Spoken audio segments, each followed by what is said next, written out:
There we go. Welcome to Australian Reptile Q&A with myself, Meynies, Darren Whitaker, and Brent Smith on a beautiful, cloudy, miserable Sunday afternoon in Australia. And g'day, guys. Welcome back. Right. It's nice and sunny. Howdy here. all. How are you? Yeah, so we thought we'd start a little bit earlier because we're sitting here messing around, and we'll probably repeat all the stuff. We probably won't repeat all the stuff that we said leading up to us starting. Yeah, not all of it. But we probably instead of repeating things that we could say that's reptile related, we might as well just hold off. And if there's questions, we can answer them and have a little bit of chat. Let me just open the chat here. So if there's anybody in there, say hello if you're around. Let me just. Darren gave us a preview of his full moon project. It's very interesting. Oh yeah, well, here's a new feature. Sorry, Brent.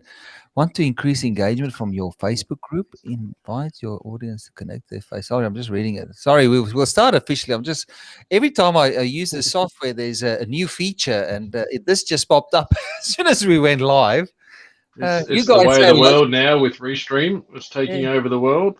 Yeah, they were on a good thing. I didn't think anybody anticipated that live streaming would go crazy and nuts like it has gone over the COVID times. And hello, Mr. Travs. Yes, go Para. I'm not watching NRL anymore. I'm out, done. I might as well watch soccer the way they carry on like fairies these days. That's because you're here we go. Oh, here we go. I'm changing. Sorry, I'm going to the other side. Oh, I thought that didn't look like from my limited knowledge of Australian sports. That didn't look like a jumper that I've seen before, so that makes sense that it's an NFL jersey. NFL, do they call them jumpers or jerseys? Jerseys. I think the NRL is going through a little bit of a change that no one's really loving at the moment. Yeah, and what's that? Don't tackle the opposing team. You're not allowed to hurt people anymore. You're not allowed to tackle hard. You're not allowed to touch people. And how do you prevent that with rugby? You don't. That's why it's becoming like soccer. Or touch rugby. They're trying to. Yeah. Okay. Yeah. Let me just say, Chris Fry. Let's say hello. If you see somebody that I miss, if I miss something in the chat, just you guys just yell out. Daniel Boswell, not a Hayne jersey. What's that? That's definitely not a Jared Hayne jersey. No. I know who Jared Hayne is. Yeah, he's that hungry bloke used to play for Para, I think. There we go. Drone. He's going to have a whole lot of new friends behind those bars. Matthew Travis, it's called Touch and Tickle. Drone Tech Australia. Hi guys. G'day, mate. Matthew Travis. Okay, so Matthew Travis, we said Wal Roberts. Hello, mate. Haven't seen you in a while. So we'll start at 4. And if you've got questions, this is the right place to start. It's not the full usual crew because Andy, I reached out to Andy. Andy's too busy with his new his animal feeds. He's now the new kingpin of what is it? Black fly larva powder. Really, like that's what do you call this? It's like it's not an artificial diet, but I'm sure you guys have seen all the ads for his fuzzy fox. What do they call it? What is he? Let me see if I can find out what's called. Jump in anytime if you guys. You see me struggling, yeah? Jump in. Feel free to help me out. To see how far you'd go, how much you could make this up on the fly. You were doing pretty good. I was curious as how long the noose was. We just see Fuzzy Fox. Has Fuzzy Fox got so Fuzzy Fox? I don't mind plugging food, monitor food and stuff. Yeah. Yes, I don't mind plugging people on this. Oh, I think he did an update. I haven't actually been on his website before. It's pretty flash. Let me share this. I better plug in too. Don't mind me. I'll just plug in.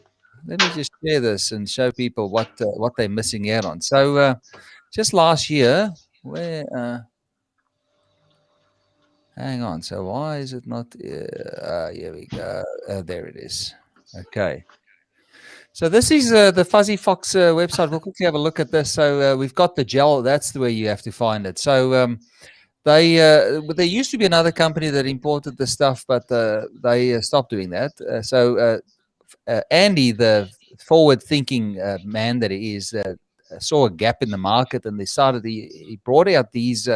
When was it? Late last year or early this? Late last year, or sort of towards the middle of last year. He brought out these gel mix foods that seem to work great with reptiles. So you can go and find an insectivore mix. It looks like there's an omnivore mix, carnivore mix, turtle mix, and a calcium powder. And he's actually, he told me he was bringing out a fish, a range that's aimed at exotic fish keepers as well. So I think it's out now. I think the new one's ready. So he's moving. He's you know what, this stuff would be, I reckon that stuff would be more popular than, if you commit yourself to that, I reckon that could be as popular as rats. It's a different market, but you'd do less work with this stuff than you would raising rats and mice. What do you think, Darren? Oh, 100%. Rats and mice are a pain in the butt. Yeah. And it's not only that, with rats and mice, there's never a day off. There's no such thing as, you know what, like with a collection of snakes, you can give them a feed, give them fresh water, go away for 2 weeks, come back, and not a problem. Can't do that with rats and mice. Someone has to look after them 24/7. They're always, they're mammals. They eat and drink and poop and pee non-stop. And if you get everything right and you've got someone to look after, you got to work your butt off for, weeks, depending on the size of your breeding colony. Go away for 2 weeks, come back and work your butt off again, trying to get back on top of it again, because they don't stop. They don't wait. No. So, yeah, if you got something in a packet like that, it's nice, quick, and easy. Absolutely.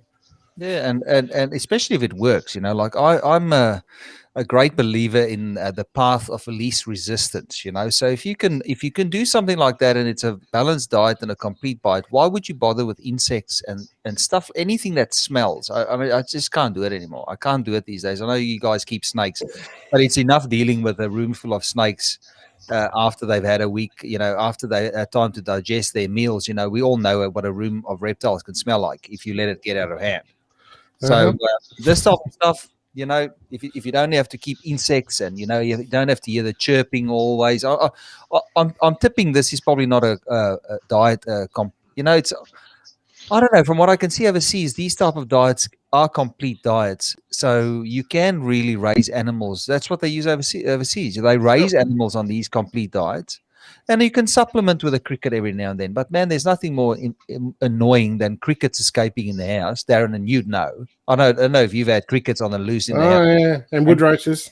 Yeah. When I kept lizards back in the day, I haven't kept them for a long time, but I had one point, I think 8 or 9, 40, 50 litre tubs of wood roaches going, breeding my own colony and everything. Yeah. And a product like what Shaggy's got, that would have been heaven back then. Back then it was canned cat food, dog food, something like that with salad and insects. And it's not the best diet, but they survived and put on weight and did everything they're supposed to do. But to have something like that would have been so much easier. Then would have been fine to just go and buy, some wood roaches or crickets, and it becomes more of a treat for the animal rather than, part of a staple that you're constantly, maintaining. They were a nightmare. I hated them. Cleaning them out. God. Terrible things. Mm. It is designed as a complete food replacement, so you can, they can live off it. It's got everything they need to be in it. So I tried it on the Lacey's, and I was surprised that they knew what it was straight away. I cut it up into little strips and offered it to them, and they came down, sniffed it, and ate it straight away. So I was surprised that they recognised it. Something in the scent of it told them it was food straight away. Well, I guess we feed our dogs and cats diets out of packets, and you seem to feed them less if you get, especially when you get a quality cat or dog food. You only need to feed them a little cup.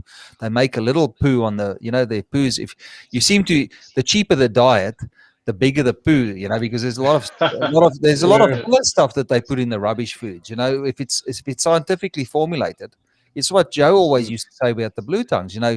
We try and figure out what they eat, but you can, he's raised hundreds of blue tongues just on, canned dog foods and pellets, and he swears by it, Yep. So I'm all for making reptile keeping easier and more convenient, and especially if you think that you might be missing something in their diet somewhere. Usually those pre-made foods, I think they cover the bases. 100%. I mean, insects you just bring in as a treat for the animals more than anything else. Yeah. Bit of activity in the enclosure, bit of live food to chase around. Yeah, of course you need to supplement them. Yeah, but that's but you do but you need to have this common sense involved as well. Sorry, I'm trying to read stuff here as well. So Good, man. Yep. So let's get into. There's a few questions here. Let me just check. Does anybody feed their snakes quail? Yeah. Well, on the topic of food, food's always an interesting topic to discuss when it comes to reptile. Have you ever fed birds to your snakes, Brent? No, I try to avoid quail where I can, unless I've got something that particularly won't eat. Then I'll use quail as a last resort. Yeah. I find once they go on quail, they can be harder to get to swap back to rats. Use quail sometimes just for scenting. I actually keep one quail in the top drawer of the freezer there that I basically pull out, and for problem feeders, we'll wipe the quail all over rats or mice, and then refreeze the quail, never to be fed to an animal because it defrost and refrost constantly, but just use it for scenting only. It seems to get a few of them going. Just the smell of the quail is enough. But unless I've got a problem feeder, I just don't bother. So, and I don't know, people find cheap quail, but quail generally is not cheap compared to rats and mice. Well, quail used to be quite cheap. I fed it a long time ago when quail from the quail farms first kind of started hitting, let's say, the market here, or started becoming popular. And I had some big quails that I was feeding some adult carpets, and it wasn't a regular feed. It was just like, I'll feed it, 4 or 5 rats, and I'll throw in a quail just for something different. And I found, what you said, Brent, some of the younger that might have been slightly more fussier type animal, you give them a quail, and then they were really hard to get back on the rats. So that was my first deterrent. And the second one, which basically led me to giving away all the quail, was I was actually feeding one of the nice big adult female coastals.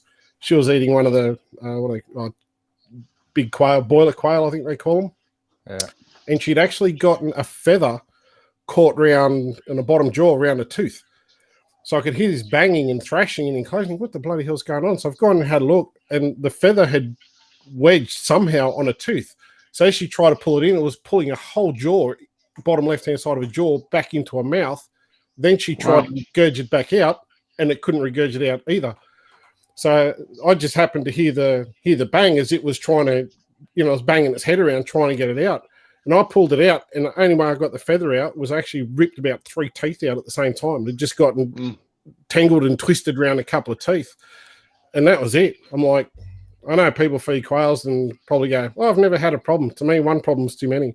So I just went, that's it. I've seen some disasters with beaks too. The beaks on those beaks, things are claws. super sharp. Yeah, beaks through the sides of necks of snakes. So, and the few that I ever fed, I always cut the beak off them, to take that point away, because you see that beak sticking out the side of snakes. It's a horrible sight. And I did see on a post one day someone had one tear the side out of a snake. So it's the beaks aren't good.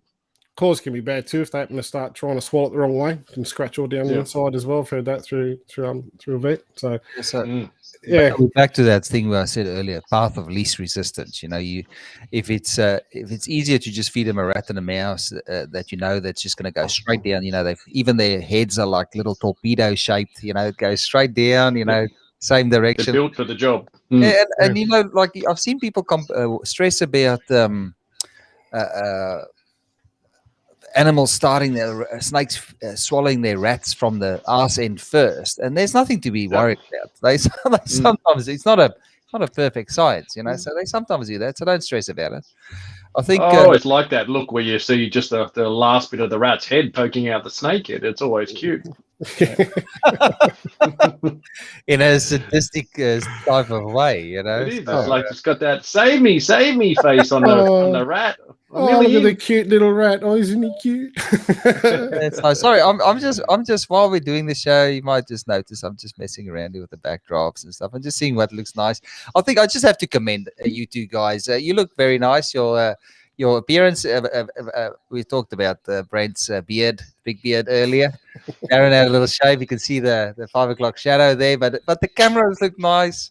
Thank you guys for trying to make this a pleasant experience, our live stream, because there are some live streams out there that it's hard to watch. It's hard to watch because of the visuals. So I just wanted to say thank you. So let's give it. I'm a little bit all over the place because I'm just appreciating the beauty of what I'm seeing here in front of me, and that includes you guys as well. So it's a Darren's microphone upgrade too. You know, like that. Yeah. The old Macca's headset gone in the bin. No more hot coffee. No one was coming through for drive-through orders, mate. So there's no point having it. Disappointing that the old headset from '84 has gone in the bin now. That was a classic. No, still, still there's a backup if NASA need to send another satellite to the moon or something. So I'll tell you guys a story. Yesterday I downloaded what's it, Battlefield? What's it? Modern Warfare onto my PC because I got this new graphics card. And lucky because I've got this thing with my son. I thought maybe I could join in on some online gaming, and oh my goodness. Here's the reason for the graphics card, eh? I thought this was all about the technology of the stream, and it's just about playing Battlefield. No, he's all I heard from him the whole time was from the room next door was, "I'm not going to say anything." So you are the worst teammate ever. I didn't get a shot off. I did shoot a helicopter once, but that was about it. But it was eye-opening to see how my reflexes have gone down the shitter at my age now. You know, the older you get, the slower your reflexes are. So it's something to work on. But I thought that chimed in well with what we're talking about with upgrades and stuff like that. But I must say, Darren's sound is great. Brent, yours is still, there's no way around it. It's as good as it's getting. Yeah, and I do think the new graphics card's got a built-in feature where it cleans up the sound. So to me, it does sound better. It does sound better. So let's not keep the people hanging. Wal Roberts has got a question here. He's saying, I'm struggling with an 18-month-old. I'm assuming that's a carpet python. I've gone through 2 packets of fuzzy rats, and she has only eaten 2. The last one she grabbed and started, then gave up. It's been nearly 2 months since she has had food. I know they can go with that food for a while, but at what stage do we intervene? Should I go back to smaller size food? So who wants to go first? How can we help the wall out? Please, somebody. Brent, you go. 18-month-old still eating fuzzy rats worries me. Anyway, that's quite a small size feed. Whatever's making it not eat, it really depends if you've had this snake since it hatchy. Is it something you bred or is it something you bought in? It concerns me something's not right and generally with food, it's 90% temp related, 10% stress related. So if it's not eating for months and months and months, something's not right. You know, some snakes just will go off food. There's nothing you can do, perfect conditions, but generally something needs to change to make that snake kick back into food. So up the temps a little bit, 1, 2, 3 degrees of extra temperature sometimes is enough that they just recognize food a little bit more. Change the food source, change the scenting type, change the setup. You know, I find as stupid as this will sound, I'll have a snake here that won't eat, and I'll move it to the top of the rack, and it may be 1 degree warmer up there, and it'll start to eat. You know, like something needs to change. You just can't keep doing the same thing forever. You just keep getting the same result. So I'd certainly try a different food source. Even different scent of food will matter. Go back to mice. Try a different brand of rats. Change the temps. I might just ask him what type of animal, because that all depends as well. You know. It also depends on temperatures where he's at. Is it suddenly gotten cold there as well? Like at 18 months old, everything Brent says would be my first go-to, but is it because it's getting cold due to ambient temperatures within the room that it's now going, it's a bit cool? And as Brent said, it is literally a matter of degrees. 1 degree difference can be the point that it'll take your feed and be hesitant to want to eat. And you might go, it's 34 in the hot end above a heat mat. This, assuming it's in a tub, it could be in a glass enclosure. You're trying to aim for a 34 degree temperature, but if it's in a glass tank sitting in your lounge room's 18 degrees, or during the day when you're not home, or at night time when you're asleep, it's cold. It's not going to want to eat. So there's other varying factors as well. Yeah, and that's the hard part people don't get with ambient. Like you can say the hotspot's 34, like Darren said, but can you imagine laying, outside on your front lawn in the middle of winter on an electric blanket? Yes, you've got a 34-degree hotspot, but you are freezing on the rest of your body that's exposed to the ambient temp. So it's, you've got to control the rest of the air that's in that enclosure to keep the whole thing at a steady temp. Yeah, 100%. Let me just say, I know the questions are rolling in. I just wanted to say, guys, just hang tight. We're going to try and get to as many of these questions as we can today. So don't run off because you don't see us. We'll go in order of how they pop up on the chat. Yeah. So just bear with us. There's a few streams. We're streaming to a few pages. So questions are coming in from everywhere. So if we don't get around, you're not the only one commenting. There's a whole bunch. I'll show you what the chat. No, I'll do that later. So I agree with Brent as well. Like we don't, as mammals, we don't feel the environment like a reptile would, and I agree with you as well. I've seen some juvenile snakes go through a sort of it's a hibernation group. They also slow down. Even some young snakes would slow down over winter and eat less. Some just go powering through. So it's like every reptile has got its own trigger as to what they consider is a time now to take it easy. And they might just go, look, but this temperature is too cold. I can't digest food properly at this temperature. And if I can't digest food properly, it's going to affect me negatively. So we need to take, I'm hoping Walt tells it what it is, but especially this time of year, I wouldn't stress too much about it. 2 months, I remember having carpets that took 9 months to go to start eating properly, and that's literally with no food. Because I used to be a hard case with snakes. If they didn't feed by themselves, I used to just you either feed by yourself or you end up dying. It's as simple as that. And they all seem to, if you feed them, if you force feed them or assist feed them during that early on, then as soon as their metabolism gets used to digesting food, it seems like they need more food to go. So if they're not eating consistently, it's like they can live off their reserves for longer. I don't know if it makes sense I don't know if you guys understand what I'm saying.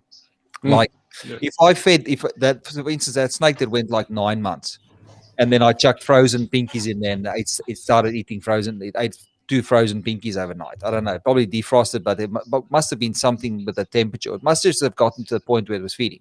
But that snake never ate anything up to that point.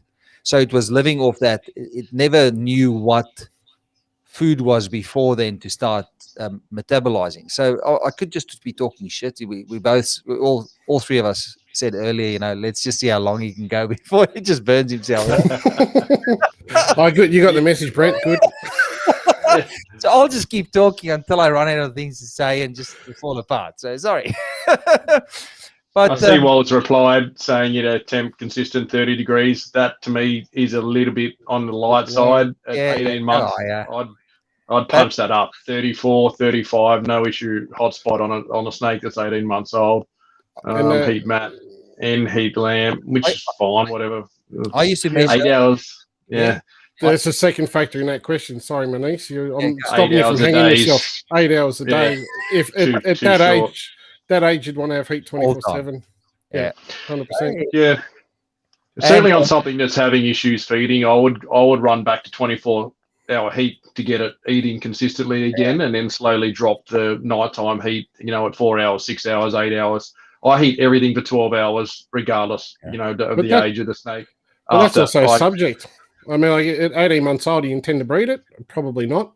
So you've got to, yeah, exactly. I was going to say at 18 months old, I then begin night drops, and certainly if I don't do it much anymore, but trying to breed stuff at 18 months, you've got to try and make some sort of cooling happening. So they have to feel some cold. So these days I don't bother. At 18 months old, I'll start to let them cool. But pretty much at 2 years old, all adults are just going to get 12 hours of heat only. Up to that point, they're on 24-hour heat.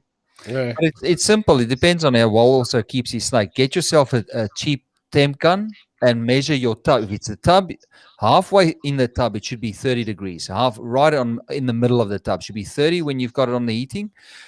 on the other side up to 35, 36, 37, and down to the bottom up to about 24. And then the snake can choose where it wants to be in that heat range. But if you're only giving it a temperature at the highest of 30, and the snake needs higher, but to do what it needs to do, then it's not going to do it. It's not going to eat. So it's like what Brent says as well. Like more 24/7. If something's not eating 24/7, and give it a bigger range, a bigger a wider thermal gradient to live on. Yeah. Hey Dave, good mate. Hey George, how you going? Just want to say hello, people doing stuff. Hello, Marty. Marty Barjas. Yeah. Oh, did I say that wrong? Marty the Sorry, Badger. mate. Yeah. Dave Muzz Williams. Hello, mate. Good to see you as well. Hello, Muzz. And Faye, the Antaresia Queens in the house. Oh, there we go. George Vizana. We did say we were going to get some beardy questions earlier. I have a question regarding bearded dragons. What's the best age or size to breed a female? Darren. Yes, I've taken a break. When I first, it's quite a funny story actually. The very first I got into lizards, I got bearded dragons, and I got them from a guy, and I said, "Oh, what's the best way to feed them? Should I, restrict their diet? No, just feed them whatever. Oh, what do you feed them? Oh, it was like back in the day, like minced whiskers, canned cat food, bok choy and chopped up veggies and all sorts of stuff, and crickets and." Mate, I fed the crap out of these things. I knew no different. It wasn't the first reptiles I had, but it was the first dragons I had. And I had all my beardies were adults at like 10 months of age. They were huge. And I bred both the females. There happens to be a male and two females that I got by chance. And the very first clutches I got ever in breeding were bearded dragons, and they're both the 12-month-old girls. I got them. They were the very first clutch that he happened to hatch. So I got them early enough. So I've bred them at 12 months of age, and my incubator was in a container on some vermiculite with some glad wrap over the top on top of my fridge, and that was how I incubated the eggs. So it didn't even have an incubator. I knew absolutely nothing about that sort of stuff then. But yeah, I think it's the same old question, and I believe it applies to snakes, whether it's lizards or not. I think it's a two-folded one. One, it's size, and second, it's age. So if you can get your animal up, we've all heard of people breeding pythons, various pythons at 18 months of age, and other people that don't breed them till they're 3 or 4 or 5 years of age. Same with dragons. You can get them up to size, and they'll breed at a young age, providing they have the health and condition of an animal to support that. Secondly, if you don't, and people, I only feed it once every 3 weeks, and it's 4 years old, and it's it's a carpet python eating adult mice. Well, it probably would breed, but obviously it's going to have a smaller clutch and a lot lower chance. It needs to be a lot older because it doesn't have as much feed in it. So it's kind of twofold. If you feed it well enough and get it up to size, they'll breed at a young age. I've always had the opinion that, if you want to have a crack, pair them up, see what happens. A female generally is not going to produce eggs if she doesn't feel comfortable, no matter how randy the male is. It doesn't matter. It won't happen. So occasionally you run into problems, but rarely I found in the past. I mean, you can bring in the topic of egg binding and stuff in reptiles, but I've had that happen to, some animals that have had 10 clutches, and then suddenly they, tear an oviduct out during the egg laying process. So, I don't know whether that's a factor due to young age breeding. I've never had a problem with a young snake. It's generally always been older animals. So what did you say? I missed that part. So at what age do you think it's a safe 1 or 2? I think it's a size thing. So if you've got a baby bearded dragon and you feed the living crap out of it, all of the food that goes into those animals, you mentioned metabolic rates before. Yeah. The metabolic rate's the same. Well, they did a study at UWS a number of years ago, in particular with Antaresia, and they discovered metabolic rates were almost the same. The difference between an Antaresia getting, from a hatchie, getting 2 or 3 pinky mice every 4 days, as opposed to one that gets one every 8 or 10 days, is the rate of growth. And that's because the one that's being fed, let's say fed to a point of refusal where it just won't eat any more, it has all that extra energy to put into growth, because it's like, I've got all this enough energy to survive. Now I've got all this spare energy. So what am I going to do? I'm going to grow. the metabolic rate's the same from the studies they did at UWS, but they had all the extra energy to grow. Whereas you take another hatchie and you feed it one pinky mouse, and you feed it that one pinky mouse every 3 weeks. In 4 years' time, it's still going to be eating a pinky mouse. It might be perfectly healthy. I can't say that there's going to be a downside to that, but that's what you're going to have. It has no energy. It has enough energy just to keep alive and to survive, and that's what it does. It preserves itself. Yeah. When it's got extra food and extra energy to burn, it grows, and that's why you can get these massive growth rates on, pythons. I know. I think Stargy had a water python to like 6 feet at 12 months of age. But that's what I've always seen with Brent stuff, because I've tried both schools of thought, where you don't push them in their first couple of years, and then I've pushed them in their first couple of years, especially when we started with the zebras and the jags and stuff. Everybody was pushing their snakes to get to breeding size fast, and it always amazed me. It's almost like the ones that are fed lots maintain that growth and conversion rates. Like females that are used to feeding lots tend to make big clutches, and they tend to do that consistently yearly. It's like when I visited Brent, I couldn't believe some of the size of the stuff that and Brent had. Some of those girls of yours had massive clutches, and if you do that, and with the snakes that I raised, with that I took my time and raised them, I never had anything bigger than a 15 egg clutch. 15, it was sort of the average. And I think that's sort of the average for then we're talking carpet snakes as well. But then on the other hand, I had beardies as well, like that I fed the living crap out of, because I had that much live food to give them, But I don't know, beardies. I found that beardies at a year, you could breed them at a year old, but you'd get better clutches at 2 years old.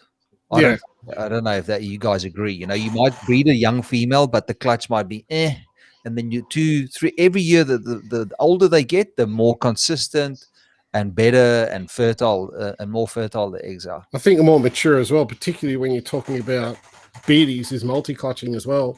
Like I said, mine was just a case that I didn't know any better, and I was lucky, I guess. I suppose it was a learning experience. I never aim to, even my carpet pythons, I'll push them up to size, but I'll never aim to try to breed them at 18 months. Even males, I look at them and go, I'll just wait till next year. Like it's not, I don't rush things. I do like to, though, when they get to the point, I'd like to get them to a size at 18 months, as Brent mentioned earlier on, that you're able to give them a cooling period. Yeah. And I think it's nice. It gives them a pre-cycle to a breeding season. They get used to a temperature drop. They get used to a period of non-feeding, etc. Then when they're introduced into the following season, they've had another good feed. You've got them to a nice size during that time. Then you introduce them into another second cooling season. They've already had that experience. But if I've got a snake that is undersized, and I've got a few, like the original albino pepper I hatched out, it's 18 months old now, and it still eats pink rats because it just wouldn't eat. It's only just started eating on its own after being force fed for ages. In that scenario, if you've got something that's not up to size, not doing the right things, then there's no way in hell I'm going to cool it. I'm going to keep that thing warm. I'm going to change its enclosure if I need to. I'll do something within the temperature parameters that I set. Whether it's in, like a rack behind me, or it's in another rack in another room, or the white melamine hatchie racks, I'll swap and change it to see if I can get something to trigger it. And I won't cool an animal, even at 18 months of age. If it's not doing everything right for the past 18 months, then it'll stay hot. Yeah. So, but yeah.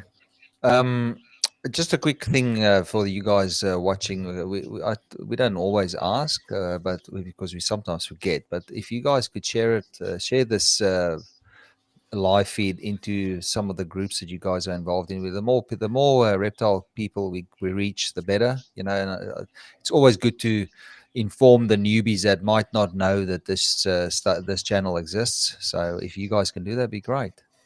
But let's quickly go on here. So if you can do that, awesome.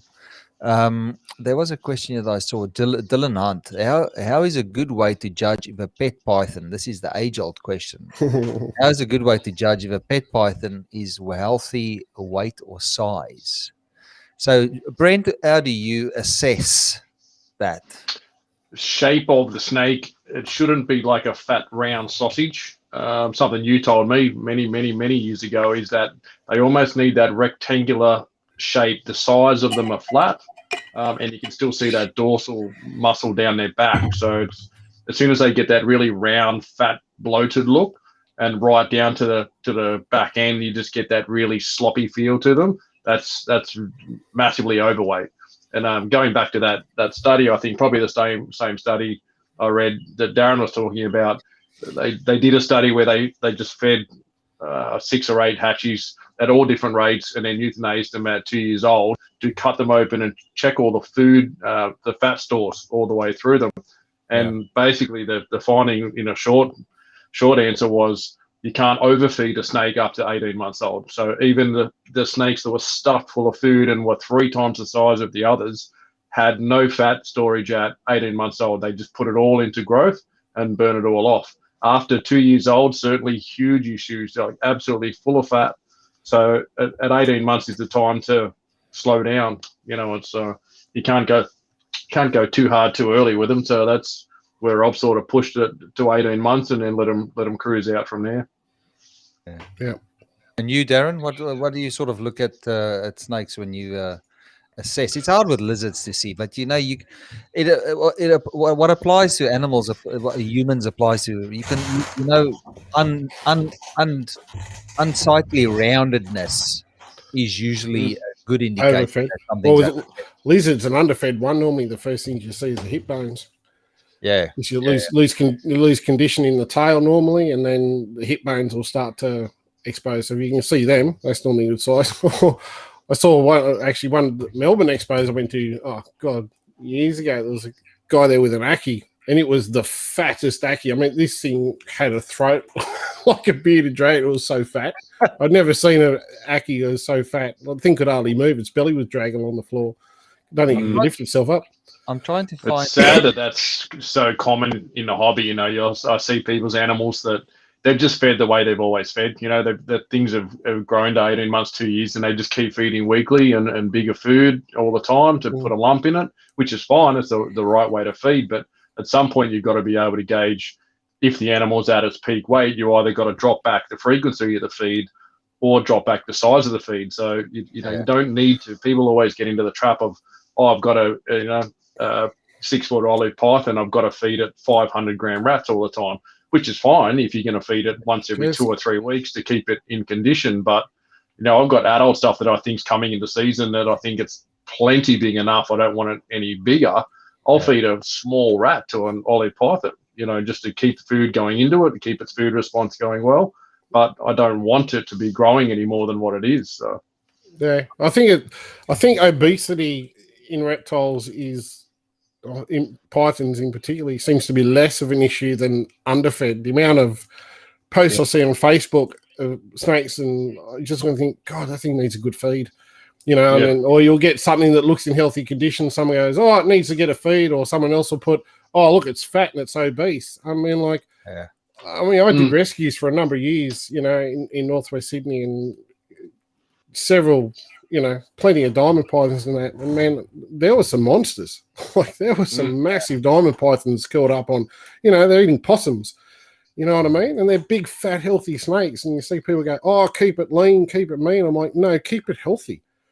Lean, like an anorexic isn't healthy, or someone that's skinny isn't healthy. Just because you're skinny doesn't make you healthy. The same with I've seen people that are, carry extra weight, bigger people that are as fit as. You shouldn't base it on, you should be able to look at the animal and go, yes, this is in good condition. There's a varying degree, but a lot of people get a snake and go, 100%, I don't even weigh my snakes. I get people asking, what weight should, species X be before they breed? Well, how long's a snake? How old's a snake? How long's it been feeding? There's a ton of variables. But when you look at the snake, does it look healthy?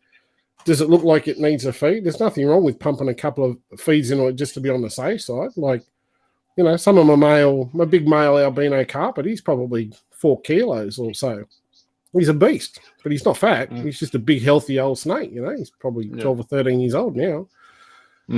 Eats jumbo rats. I'm just going to switch here. So there's this article that I just found. Sorry, I'm listening to you guys. I'm just trying to supplement what we're talking about. So there is this website called Reptiles, and this that's a very good little chart there of. Yep. So you can look at that. And go, oh, but it's a ball python. You get people that would say that now and go, that doesn't apply. But I mean, that is a really good little schematic about how to look at a snake. So I would say.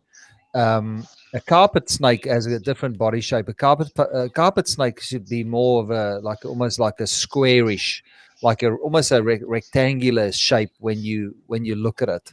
So it's not going to be round like a ball python. So if a carpet python is a round shape, like a roll, like a bun, like a roll that you buy at the bakery, then the sides are overly rounded. Then there's an obesity issue, and but go and have a look at that. That's a good little article. I posted the link in the chat. So if you guys want to check it out, check it out. But there's some information there. I think we had a lot. What were black-headed pythons also not very prone to overweight? I think wasn't that one of the reasons why people struggled to breed them initially was because they were overfeeding blackheads. Yep, and they were quite common to fatty liver disease. I mean, any snake is, but it seemed that the blackheads were more prone to it. They were having lots of them, start pooping out green stuff and not surviving very well when they're obese. So yeah, they were a species that didn't go well too fat. So I don't feed anything bigger than a 150 gram rat, like a large size rat, to any of the blackheads, regardless. There's some big girls I've got, and they still just get large rats every week instead of extra large or jumbo stuff every fortnight or 3 weeks. That's pretty much across Aspideides, though. Lamers are the same because they're predominantly a reptile feeder, so they don't cope with the fat as much as what a Morelia would. I remember seeing Derek Roddy.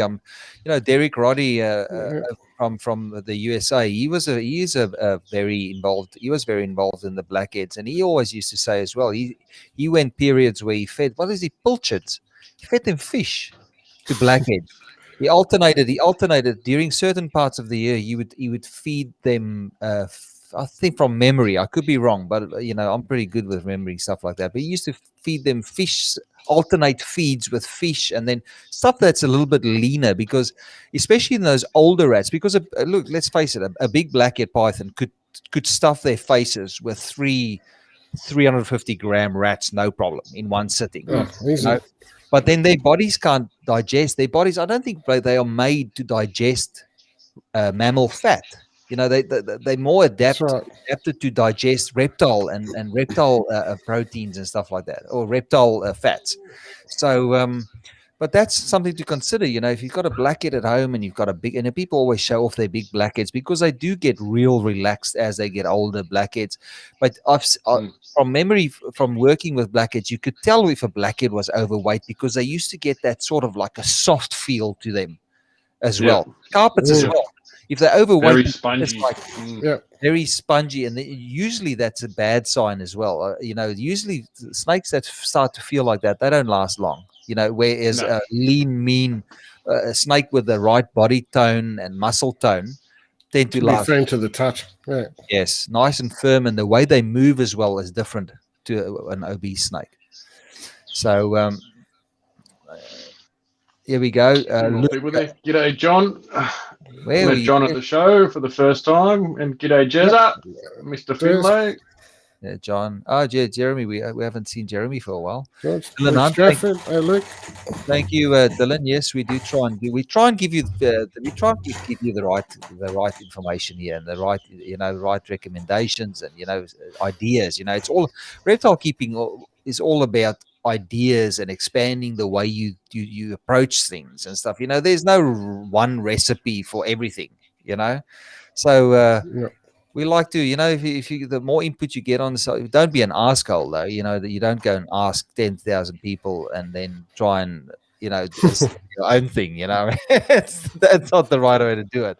There is a lot of bad information out there. Like you see some stuff on Facebook, and I know I don't bother trying to fix the world on Facebook anymore, and Zuck won't let me sometimes either. But I know with Darren and that, we've talked about it before. You you get tired of going online and trying to correct everything and fix everything. And there is a lot of right ways that things get done, and people do things differently, and that's fine. And if it works, and it's successful, that's fine. But there are some things that are just bad and wrong, that it doesn't matter who's doing it or, what way you justify it. It's bad information, so it's hard though, because, if you're looking for new information, people tend to use Facebook as the first stop. And quite often I do see some pretty appalling things get posted. So hopefully some of these little chats and podcast things spread some good information out there for people. I think the other problem with that, Brent, is the fact that, and it's not something new. It's been seeing it for the last 20 odd years, even back in the early days of APS before it was even a website. Same. Yep. It's someone gets interested in reptiles, which is great. They get a reptile. They talk to one person. That person might give some misinformation. That's gospel. Then they're on a reptile site, or in this case, a Facebook site, sprouting gospel information. It's like, no. I mean, if I'm not sure, I'll go Google it. I'll go look it up. I'll go talk to, everyone I know in the hobby just to ask questions. And it's not because I believe I'm wrong. It's because, okay, maybe there's another avenue here that maybe I can do something better than what I'm doing and improve the way I do things.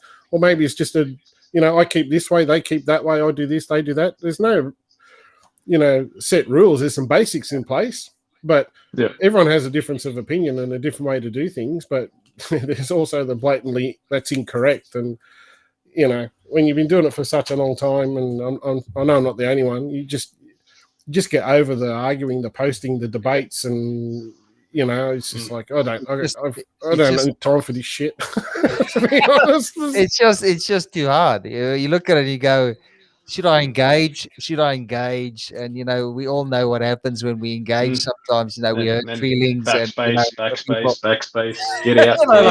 Type the response out, and you're typing, and you're going, is it worthwhile opening this can? This can of worms. No, let's just delete, go to the next thread. And that way nobody learns. Nobody. If only you'd screenshot all the responses you have typed, and then went, no, I'm not going to say that. You'd have gigabytes of. Because you sometimes you just can't help to come across as being a dickhead. There's just no way around. But you start typing it, relay the message. You start typing it out, and then you think, oh, then they're going to say this, then you're going to say that. Then you can see the whole conversation flowing on. It's like, at some point, someone's got to be the maybe not necessarily the better person, but the one that just goes, what, I'm just not going to bother anymore. Yeah. And that's what I see it, and I start typing stuff out, and I thought, someone else is going to come along, and so I just and then they can. I don't. And it's always the same, but it's always the same culprits as well. You see the same names continually getting in. You're like, nah. I guess that's the only advantage of Facebook. Back in the APS days, there'd be someone make some comment, and you'd have to wait a day to, that person logged on again, and you'd see their reply, and you're just sitting there waiting for this thing to explode. And the next day, wait for their dial-up internet to crack back on, and they'd come back with their smart-ass comment. Whereas Facebook, it happens now in seconds. You can literally live watch a whole fight erupt in 20 minutes, block, and we all move on. But it's I can see where that's really a good and bad thing. People can ask a question, they'll get bombarded with 50 answers. So which one's right? And then, the thing erupts into chaos, and everyone gets blocked, and, it's deleted, move on. It's in real time. It is, you can sit there and watch it. It's right now, okay, let's go. Just sidetracking. Marty Bahaji has made an awful comment. I think it's because his CRT telly's not working properly. Yeah, I did tell him. Marty, so he needs to get update to an LED telly's on him.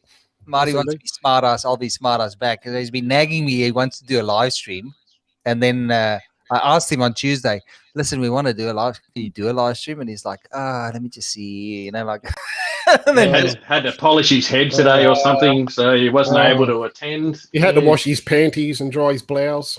It has to be perfect, so this is real time. We'll do this in real time. So we've got a Sorry. compliment here. We got a compliment here, and I'd like to, like I know you two guys always make an effort when it comes to your displays at the expo. So we got Luke Stratford, a Victorian, a fellow Victorian that went up there on holiday for a weekend just before we all went into lockdown, like little prisoners down here in Victoria. Luke just wanted to say that you both looked like you had a great display at Penrith. We could talk. That could lead into the next segment. Penrith Expo, I'm not a snake man, but your stock was stunning. Great stuff to see. Thank you. So there we go. Luke. Little Thanks, Luke. feather in your hat for you guys that makes. So, guys, what was we had the recent last weekend, the Penrith Expo? Weekend before. Yeah. Yep. So give us a rundown. What was the feelings about? Did you guys do all right? What was it busy? Give us so what was the whole feel of it? I mean, I know there were what were the type of restrictions that were involved, or was it just a standard show? Darren. Yeah, Brent. Oh, me. Okay. Yeah, no, it was pretty much a normal show. Look, I don't know if there were number restrictions or anything at the door, but there was, we didn't have to worry about masks or. Obviously, we tried. I mean, we have a social distancing anyway because we have tables and stuff to keep us separated from anything. But as in comparison to every other show, everything else seemed to flow as normal. So it seemed to be a fairly solid turnout. Like it was busy. I mean, I was flat out all day. Brent was flat out all day. Yeah. And on the odd occasion, you poke your head up and look around. Everyone else was the same. For me, it was a great show. I think you don't realise the impact of being able to socialise and catch up with people. There's still a lot of people there, Steve Carruthers and there was a whole heap of other guys that were there on the day that didn't get a chance to even say it's like a wave across the room. Oh, g'day, mate. Yeah. It was so busy. And I think a lot of people gave them a chance to get out of their houses, get out of lockdown and to go and do what obviously you all share a passion for. So to me, it was a great day. I loved it. Made me crook as a dog after the next week and just been so tired. But sometimes but you would have. But in all honesty, Darren, you would have talked a lot. Oh, I'd talk underwater. Anyone that never knows shut I'll up. talk shit for years. It would have been just one stream of language. It should just be one thick stream of verbal diarrhea. You can tell the people that had been to my table are coated. They would have walked away drained. They would have just. I was actually going to say before touching on the last topic we were on about Facebook. Anyone that knows me knows I'll talk reptiles all day long. And I'll always make an effort. If someone makes an effort to message me, look, sometimes when I'm away for work, I might not get the chance to respond to people for, sometimes away for 7 weeks and lucky to even talk to my wife. So, it's not easy, but if people message me, I'll always respond back at some point in time. Some people get the shits, but if they have a question, I'll answer that question, because it's more of a personal one-on-one thing as opposed to, a Facebook argument. So anyone that messages, and I know Brent's the same, he gets tied up, gets busy at work, but he'll always respond back when he gets half a chance, But, the show was great, sold plenty of snakes and caught up with lots of people. I had a great day, It was when you do all the shows, and I've done them since the first show when they started back in 2007. When you've got 4 or 5 on a year, by the time you get the last one, you're like, oh, I'm so sick and tired of packing all this shit up and putting them in containers and loading up the car and driving here and unloading and everything. But, mate, I was excited, I couldn't wait to get there. Like, I couldn't have cared less if I didn't sell a snake all day long. It was just the fact that, get out and catch up with people I haven't seen for ages. It was a great day. I really enjoyed it. I have to say as well, like I have to add to that. Like I posted a photo of the Carpet Fest because the Carpet Fest will happen next year. I'm thinking this COVID. It looks like the COVID monster is sort of on the way out the door. So hopefully, with all the vaccines and stuff that's happening over the next year. I did speak to Chris Sankey. Chris Sankey's, for those of you that don't know, he's a fellow reptile keeper down in Victoria. That he's a big name tattoo artist as well. And he said to me he's got the studio space above his. Sorry, this is a bit off tangent, but I thought we'd just cover that while we're here. He's got the studio space above his tattoo parlor. It's not a tattoo parlor like normal. Like it's more of a studio's art gallery type thing, and he's got this open space above where he works, and he said I spoke to him about it, and the Carpet Fest is a go, so we'll be using that areas, 2 rooms. One room we'll set up for like a dinner, official lunch type thing, and the other room we'll do, because not everybody wants to sit through all the talks and the presentations. And I want to try and make it over like 2 days with a third day for Carpet Fest. So we've got our like a reptile mutation breeders conference, Darren, like that first one we had. We'll do a Saturday, Sunday reptile breeders conference where we have all the different mutation breeders conference. Like there's a lot of conferences that cover just reptiles in general. When was that? That was a while ago. Yeah, it was 2014, 2013. So I want to do that once a year, although I don't think enough things changes to have something like that yearly. But like you said, Darren, people want to be social. They want to be social now. So we'll do a Saturday, Sunday reptile mutation breeders conference, and we'll have Monday or the Saturday, whatever. I'll figure it out still. But one day is going to be just a full-on social Carpet Fest where we have like spreads of food and stuff like that, and people can just hang out and talk reptiles, and you can just talk a lot like you normally do, Standard procedure. Yes. So and I'm just joking with you, mate. It makes for conversation. Whether it's interesting or not's another story, but at least it's conversation. I know, yeah. I'll just hang myself every time, So, Brent, what was your feeling about please, people, remember to ask us questions. I can see like everybody's just listening to us yabber on now. But if there's any questions, just chuck them out there in the chat and we'll get to them. Brent, what did you think about the Penrith Expo? Yeah, great day.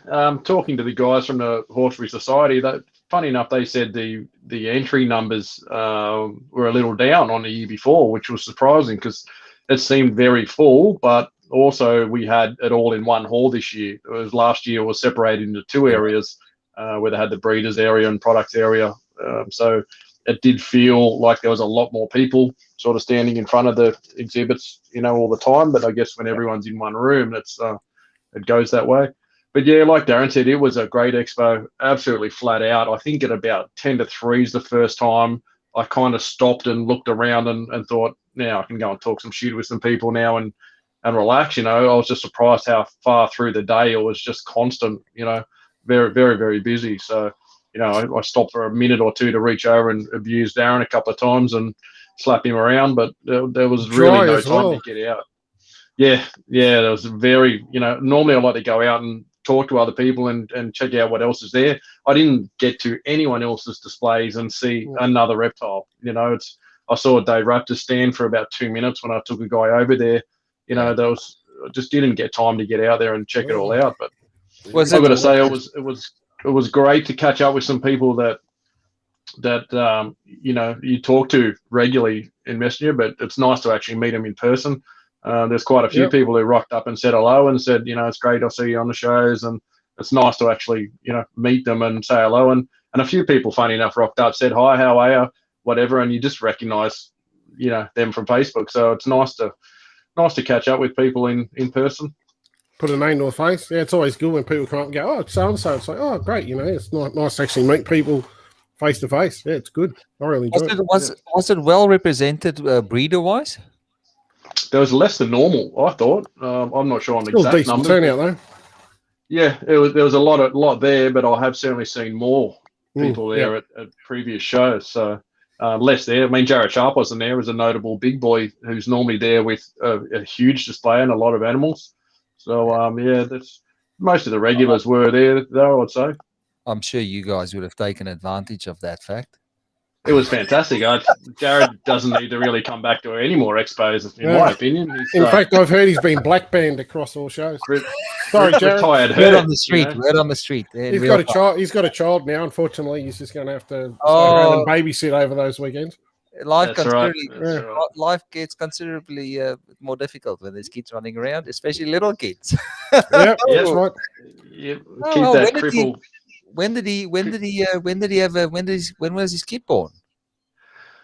3 months, 4 months ago. No, but official congratulations, mate. I didn't even know that, but that's a great. I just have to say I didn't know. So congratulations, Jared. I really, that's a great thing to have. It's just the next step to adulthood. Is to get a little mini me running around. That's wonderful. Awesome. Little human Hatchie. He actually dropped into the show right at the end. Yep. He was up over the mountains for a family event. That's why he couldn't make it to the show. But him and Beck and the new human Hatchie dropped in to the show very, very late and graced us with his presence. Good to catch up anyway. Yeah, it's good to say hello. Towards the end, it was probably good. Even right at the very end of the show, I was still selling snakes. So it's look! He's in the house. Here he is. Look He's at Crawls lurking out there. Tracks, huh? There's all these. I know. I can see these eyes on the show. I just don't know who they are. But then they just pops up. Yes, yes, Jared. Well done, mate. I congratulate. I hope you heard my congratulations on the new young one. So it's good. Yeah. So listen, there's a few people that's only joined in now, so a few latecomers and stuff. So a few other comments there that's in regards to the expo. Marty says he's coming down for. I think him and Joe Ball's been talking about coming down to the expo next year. Are there interstate vendors there at the Penrith Expo? Is there people from interstate there, or do you know anything about that, Darren? No, there has been in the past, but it's not simple. I either have to be a member of a herb society, and then obviously, you obviously have the issue of license transferals and stuff like that. I know people in the past have had permissions from national parks to come down and display animals. I know they did it at Vic Expo too, when they had the Vic Expo down there. But any animal sold, had to go back to the state and then be freighted back down. I mean, whether that actually happens or not, who knows? I don't know. I've never sold anything interstate at a show before, but so they have done. I'm sure. There's always more than one way to skin a cat, so to speak. So yeah, because I remember, I know Victoria's got a pretty good system when people want to come down, and a lot of New South Wales breeders usually come down to, or not lots, maybe 5 or 6 of them. But then Victoria's made an allowance in the licensing system to let interstaters come down, vend, and take their stock back the same day. I guess it's that whole thing about transferring animals onto license for 6 months and then moving them. That's a little bit complicated. So I'll have to look into that. Yes, Marty. Yeah. Whether you can or can't, I don't know, but I'd have to have looked into it. But it'd be a good place to vend, though. I mean, the Penrith is probably the. Who said they're invited? They're Queensland, mate. That's their problem. They're not coming down here stealing our customers. You're welcome in Victoria, Marty. Always welcome. It's Antaresia. That's all right. I don't care. Well, I do have a few ants. I just never bother with them. I got heaps of them. I can just go Goanna food, isn't it? Oh yeah. Okay. No, I didn't say that. So. Matthew Travis says 22-0 halftime. Brent Smith. There we go. Yes, football updates. Yep. Yeah. So, Para might win a game. Touch rugby. Yeah. Yep. In the soccer converted. So you're in. So I wanted to ask you, Brent. You're a green tree pythons. Are you going to try them this year? Well, I've got 2 females, so they're certainly not going to breed with each other. But poor you. No. 2 females. Oh, terrible. No, probably not. I've got a mate who's got a potential male. We've just got to organise it. Just haven't been organised that well, so he's a bit slack. He needs to pull his finger out and check things and make sure they're ready to go. But we just haven't quite got it done as yet. I'd love to breed them. I've never bred them, so it'd be a great to see some of those things as babies. I'd always prefer 2 females over a pair. Yeah. Well, as you know, with GTPs, you buy and you hope, and having 2 females is probably the second best option of having a pair. Is certainly don't want 2 males, but 2 females is good. So eventually I'll either get a male or use a male or something. So here we go. I saw James Denham with the hard-hitting questions here again. I did see that question in one of the groups. I can't remember. I did notice that somewhere.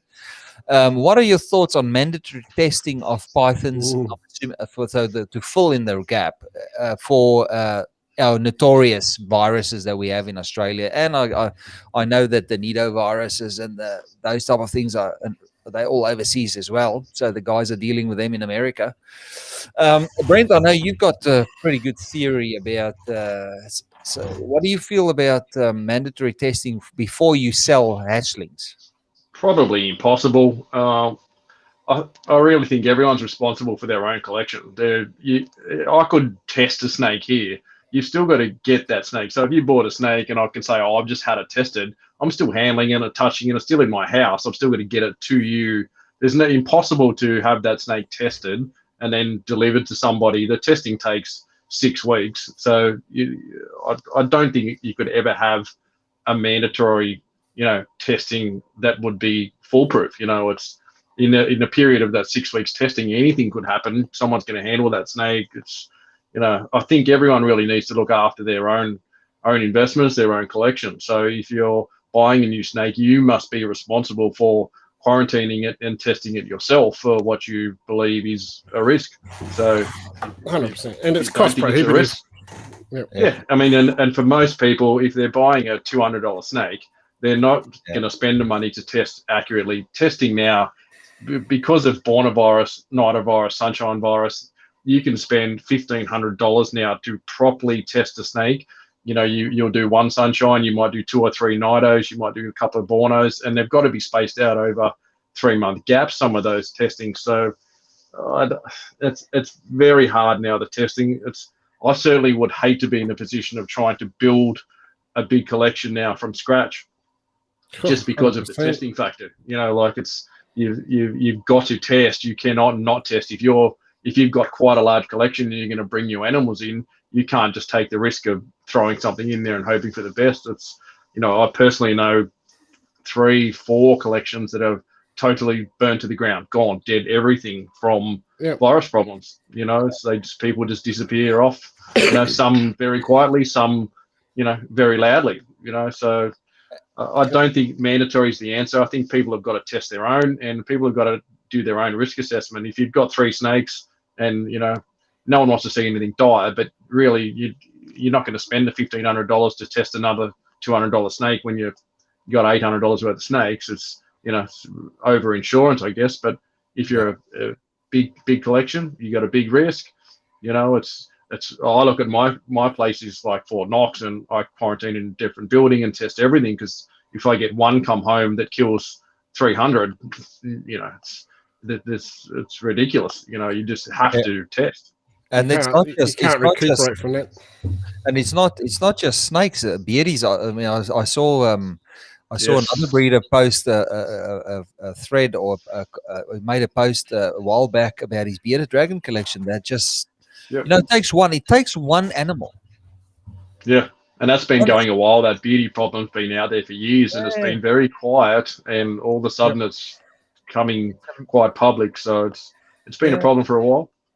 And the worst thing is with the bearded dragons, you don't know you've got it because they act normal, and some are just affected by that virus. But once it's in your collection, you can't get rid of it. You have to burn the cages. You have to deep clean and disinfect. There's just no real way to keep bearded dragons after you've had a run-in with a virus like that. With the snakes, it's a little bit easier, I think, to rebuild yourself. But after you have to wipe out your whole collection of snakes, there's very little people that survive that. A lot of people just can't recover from that. They just go, but it's more than that too. Like, even if you were vocal and said, hey, listen, person XYZ's got, they've come clean and said, they've got snake virus in their collection.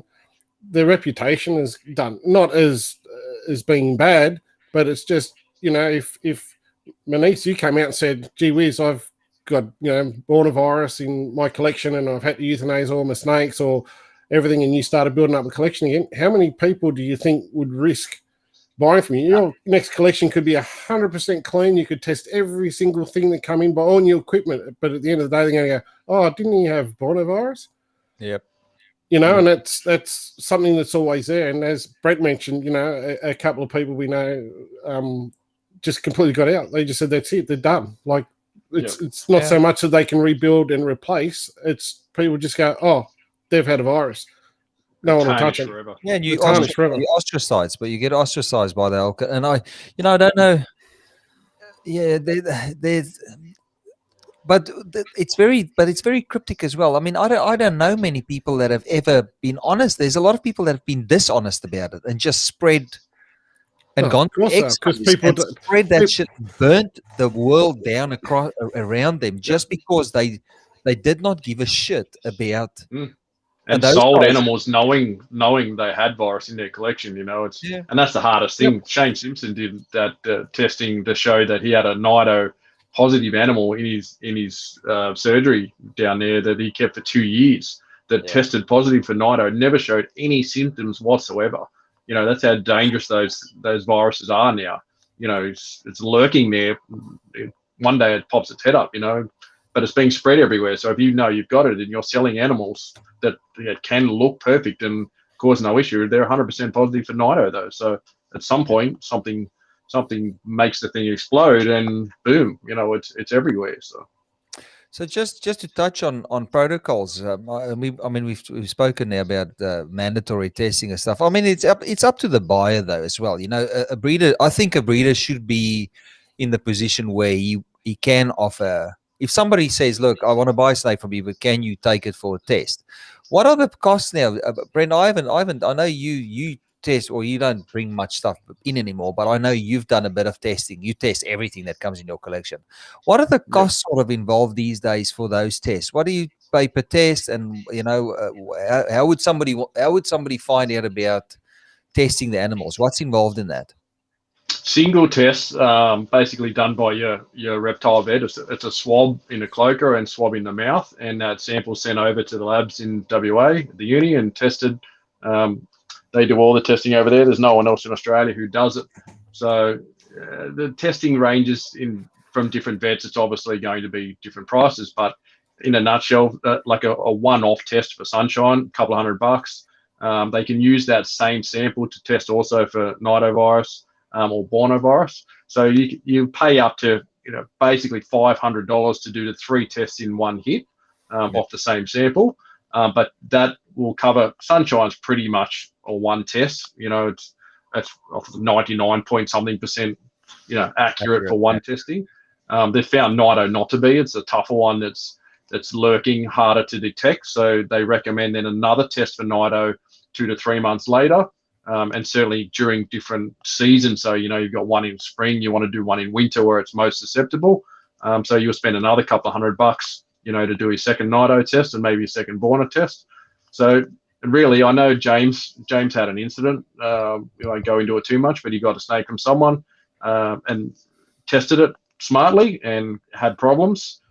So he's done all the analysis on it now, and basically I think he came up with $1,500 a snake to do all testing accurately over the time periods they recommend now.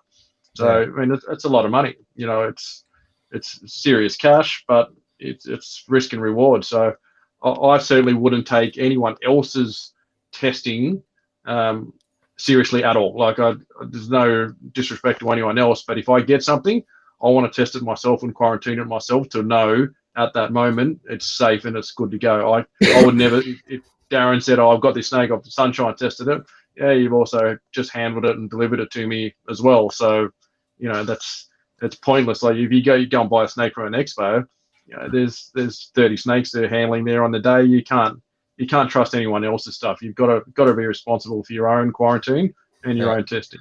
Yeah, people sometimes wonder why they say, "Oh, can you take it out so I can have a look at it?" I'm like, "No, sorry." It's like, A, it's a quarantine issue, and B, we're not allowed to. Like, sorry, there's lights on it. It's everything. You can see it crawling around in there.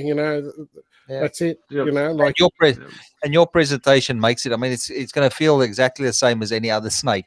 That's why your presentation has to be easy enough for them people to look at the stuff. Always clear lids, and people can look at it and you go, "Well, that's enough to look." And if you like the look of that snake, then get it. Yeah. But I mean, what are the alternatives? Just before we carry on from there, something else I want to just add to what Brent was saying. Be very wary of people saying, "Oh, it's vet checked." Because you could take, as Brent mentioned before, Shane Simpson had a snake for 2 years that was perfectly fine and healthy, but carried a virus. So you could look at that snake and go, I'm going to take the vet, get it checked. Vet goes, oh, yeah, look down the throat. Yeah, it doesn't have an MRI. Give it a body check over. It's all good. Fecal sample. Yeah, it's got no flagellants in its belly. It's all seems good, healthy. The other. Yeah, that's a perfectly healthy snake. It's not. Carries a virus. A good chance it might wipe out your entire collection. So just because someone says it's vet checked doesn't mean it's virus checked. There's a huge difference. Huge difference. Yeah, vet checked, it's probably safe. It doesn't currently have an RI. It's got no mites. It's got no lumps and bumps, tumours, simple stuff, which you should really be able to see yourself on a 2-minute inspection of the animal. So, unfortunately, vet check doesn't go a real long way unless, and I mean, if you're a newbie and the very first snake you've ever bought, sure, you may want that backup to, to say, yeah, I'm happy with it. It looks in good condition, because we all know people who've bought snakes that, they don't know what they're buying, and suddenly, oh, this thing's got mites. Like mites can be fairly easily detected, depending on the size of the things on them. So, it's tough out there sometimes, but people need to be careful, and people need to be educated. So. The other option, I reckon, is that if you do find a breeder that, that's like, if you like, I would. This is what if I started keeping reptiles again, and I'm not saying I will. If I started keeping reptiles again, I'd probably buy from one person. I guess that's the other option. If you find a breeder that has got a closed collection, I guess both of you. I mean, there wouldn't be much stuff that you bring in your collection. You probably don't bring anything in your collection anymore. I haven't brought a snake in for probably 4 years now. You go to, and usually the longevity of a breeder is also a good indication about how clean their collection is.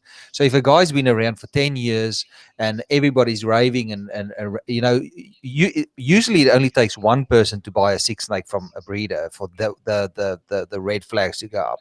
I mean, how wildfire spreads in this hobby. If you buy a snake that had a disease, a lot of people just, if they lose their whole collection, they're gonna say something about it. So that's what I do. If I was a newbie, I'd probably approach breeders that I know and that has a reputation for having a closed collection, and just stick to buying animals from them. And it's hard when you're starting, because you want to buy everything. You want to buy a monitor lizard here. You want to buy there. You don't really know where you fit into the scheme of things. But I think that's important to have a plan. And if you do see yourself long term having the bug, then I think what Brent says, every animal that comes in has to be tested always. There's no excuses. There's just no excuses. You have to test everything, and you test everything, Brent. I mean, you buy everything. I mean, the rarity you get stuff in, but even you test even things. If you get something from Darren, you test it. Yep, absolutely. And no offense to anybody else, I've tested every animal from everyone. I bought snakes off you, Meynies, forever ago. Every single animal I've ever got has gone through testing. It's just, you can't risk. Like, I've spent so much money on testing now. To let anything in without testing it's a waste of all that money. And I've got such a strict policy. Fortunately, I've never had anything come back positive, which sometimes makes me think, how much money have I wasted on testing? Like, I spent 20 or 30 grand, but if I get one in that burns down everything, there's more than 20 or 30 grand worth of snakes that are going to die because of the virus. So you just get to a point where you're so far in and you've got so much risk that you have to test everything. There's nothing that can come through. So I think what we can be lucky about, or what's good about those, there's nothing good about those viruses, but for all three of those viruses, usually somebody asks you about what are the signs for those viruses. We're fortunate that all three of those viruses have got respiratory symptoms. So if you buy a new snake and within a month that animal starts wheezing and having mucus, and especially with nidovirus, it's a heavy mucus buildup, bubbling, whatever. That animal needs to be tested straight away. A lot of people want to sort of deny that there's an issue, the whole denial cycle that they go through. And, it's just a respiratory infection, we'll deal with it with antibiotics and stuff. The first thing that you should do is you should go to your veterinarian and get cultures done on what's causing that and get the test done. And make sure you're going to a reptile vet as well. Yes. Someone that knows what they're doing. Yep, and there's only so few. Wal asked somebody, is there a vet in Richmond that does reptile? Who do you take? You two guys, who do you go and see, take your? Who's the go-to reptile guy in Sydney these days?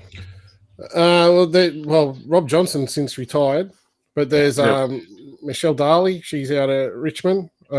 She's very good. She's worked also with David Vella, who's another guy. He's in North Sydney, and there's Terry Bellamy. I know Jared Sharp's used Terry for quite a number of years, with egg-bound snakes and things like that, the issues that pop up. Yeah. I've also used Terry myself many, many years ago on one of my olive pythons when she broke a jaw. But they're probably the three. I tend to, if I had an issue, I'd probably go see Michelle just out of convenience. But she's, kind of northwest Sydney. Terry Bellamy's southwest Campbelltown, out that way somewhere or other, maybe further out. I'm not exactly sure. Yeah. And David Vella's quite the turtle man as well. He's done a lot of stuff with turtles and turtle rehabilitation. And I used to take a lot of rescues in the day when I used to do them. A lot of venomous, injured browns and red bellies and lace monitors and all sorts of stuff when I was right into that. I used to take them all out to David. So he's quite au fait with, reptile rescues and treatments and all that sort of stuff. So they're probably the three that I would recommend in Sydney. As such. In Victoria, it's I always say Shane Simpson, and it's simple to find him. You just have to go look up the reptile vet on Facebook, and I think he's got a network now of veterinarians in WA and in Queensland. What's it, Linnaeus, the guy? What's the vet in? I think there's a reptile vet up in Queensland as well. So you don't have to look hard to find reptile. There's more now. Yeah, Joshua Linnaeus. Yeah, there's more guys. There's more vets now than there was 15 years ago. I mean, Darren, you could probably remember how hard it would be. It was hard when I got to Australia, man. I think there was one, Brendan Carmel over in Warrandyte was the only guy that did that.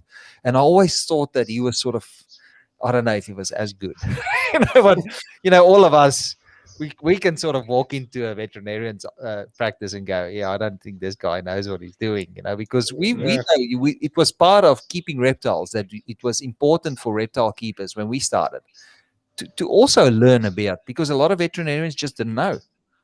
The amount of learning that you do when it comes to reptiles and sick reptiles and stuff, that when they injure themselves, because they're not perfect. I mean, I've seen beardies break their jaws and break their arms, and snakes break ribs and stuff like that, and get caught on things. They are like children as well. They get injured all the time. So it was important for us, and it was a real steep learning curve for me. And say, Darren, Brent, you've been a little bit more recent, but it used to be horrible to find somebody that knows about. Well, back in the day, you didn't have the social media aspects or the internet as such back then. Like when I first got into keeping, I think Hawkesbury Herps had literally just started. Yeah. Back in the late 90s sort of thing. And, it was the only way you learned was to try to meet somebody at a reptile society that would happily want to actually talk to you and share information, And even then it was the dark ages. There wasn't a lot known. There wasn't a lot of, reptile keeping stuff in shops. I mean, we used to go out to Reptile Barn, whatever it was, out at bloody Kemp's Creek or something or other. That was the place to go. And they were open 3 days. Yeah. It was like Wednesday and Saturday and Sunday or something or other, and go out there and see Sharon that used to work out there. And, that was it. If you had something wrong, Rachel fixed everything. Yeah, Rachel fought him. You had a stockpile of it. Yeah, you'd have a worm reed in the fridge, just in case. Just inject it there. Just neat Rachel, no dilution, just straight in, and then you see this between the scales, just dies. But that was right. In recent times, you have to dilute it. Oh, okay, that's what we're doing right. Yeah. I think I started doing rescues for wires in it was 2002 or 3 or something or other. I think it was. Yeah. And that was where I got to, because you pick up an injured snake. It's like, where do I take a brown snake that's got dog bite in the back or something or other, or a cat's attacked it or something like that. And that was how I met David Vella many years ago. And the amount of stuff that guy taught me back then was just mind blowing. He was just new stuff. the old timers used to know a lot about fixing things. Fixing Well, once you put your time into going to a society, because that was how you met other people, that had the same interests.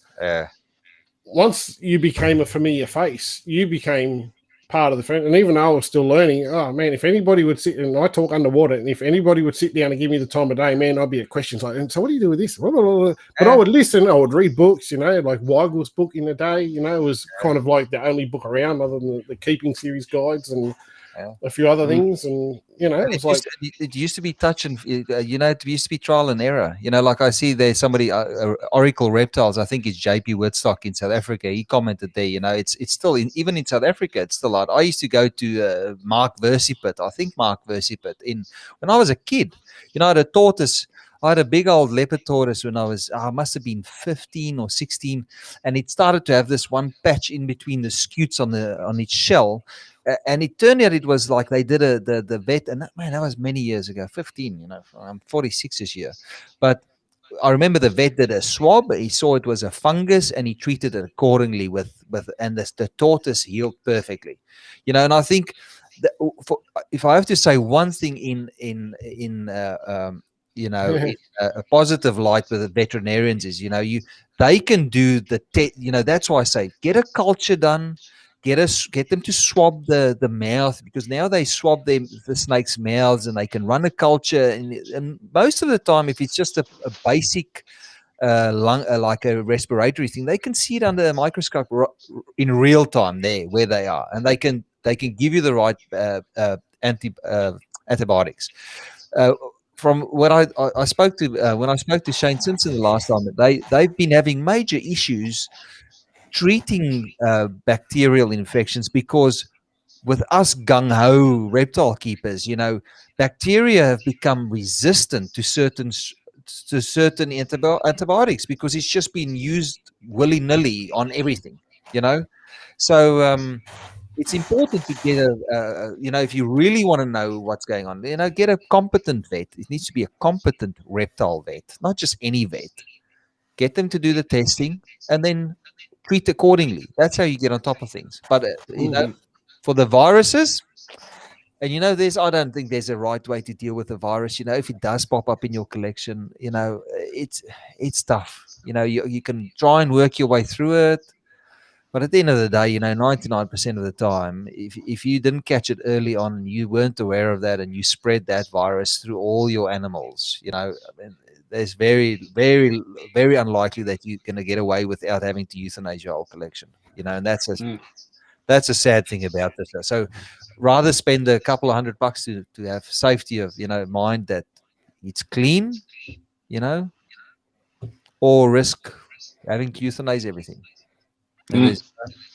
So it's a tough one. Yeah.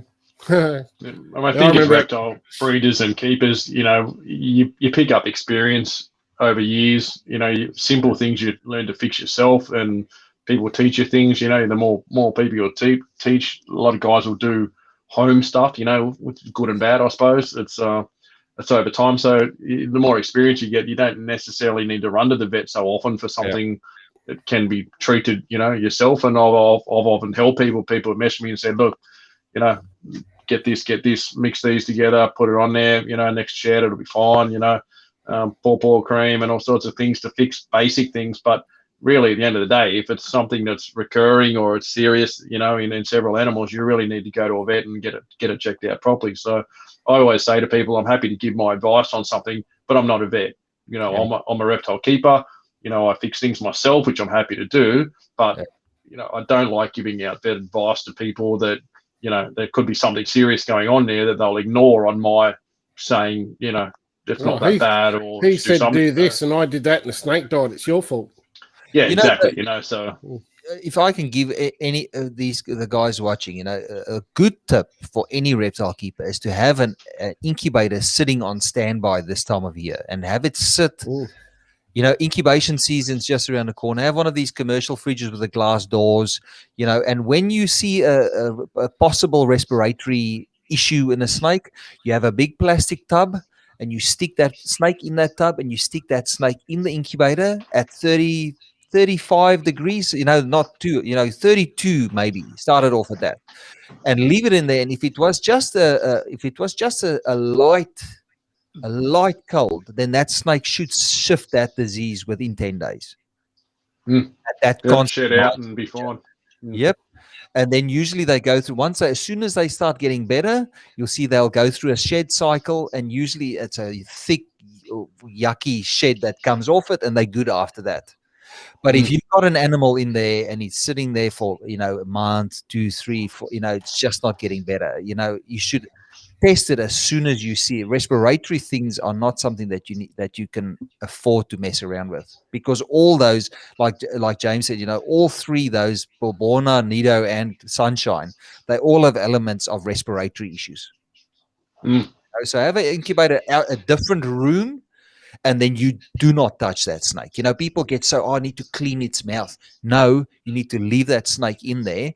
Minimize handling. It's like dealing with snakes with mouth rot. People say clean their mouths every day. I have never fixed a snake with a stomatitis ever by cleaning its mouth every day. I've fixed them by administering antibiotics and keeping them in a warm place. Stomatitis is just a worst version of the RI in the first place. So if it's already got mouth rot going on, it's way beyond just the basic RI. You're right. I'm talking about just your basic stomatitis. Usually with these viruses, they tend to get respiratory, and then it turns to mouth, and then they swallow that gunk in their mouth, and then it turns into a systemic thing, and that's what kills them. So antibiotics is the most important. Test antibiotics and keep them in a warm place while you're figuring out what's going on. So heat. Yeah. Heat. It's where they go when they want to fight infection. Yeah, there's a young gun in the Victorian. Let me just see. So he said should always be the advice. If there's something wrong, go to a vet straight away. Get all your tests done and go from there. Consider it like a dog in the sense that if something is off, there's no second guessing. It's straight to a vet, not a Facebook post asking what the problem is. 100%. Exactly. Yeah. 100%. It's like people getting sick. Oh, and then they go on Google and Google what I've got these symptoms. Go to a doctor, man. But it's like, I've booked it into the vet, but what do you guys think? Well, why don't you just take it to the vet and ask? Just wait. Like, why do you have to make a post about it? Like I totally agree with Josh. When you have a large collection, you get sick animals, you lose animals. It's just part and parcel. I lost a couple adults this year from one tore an oviduct out. Do I need to make a post about it, asking people what's going to happen? I know what's going to happen. Good chance the snake will die. The fact that I was away when it happened, my wife didn't know because, she won't touch any of the adult snakes. I come back and, there was 2. It was just, they ended up being euthanized. Nothing you could do. They'd already rotted and, flesh was decayed. It was a terrible death. It's saddening to think, but unfortunately that's nothing you can do. Like, But it's all about your mindset. But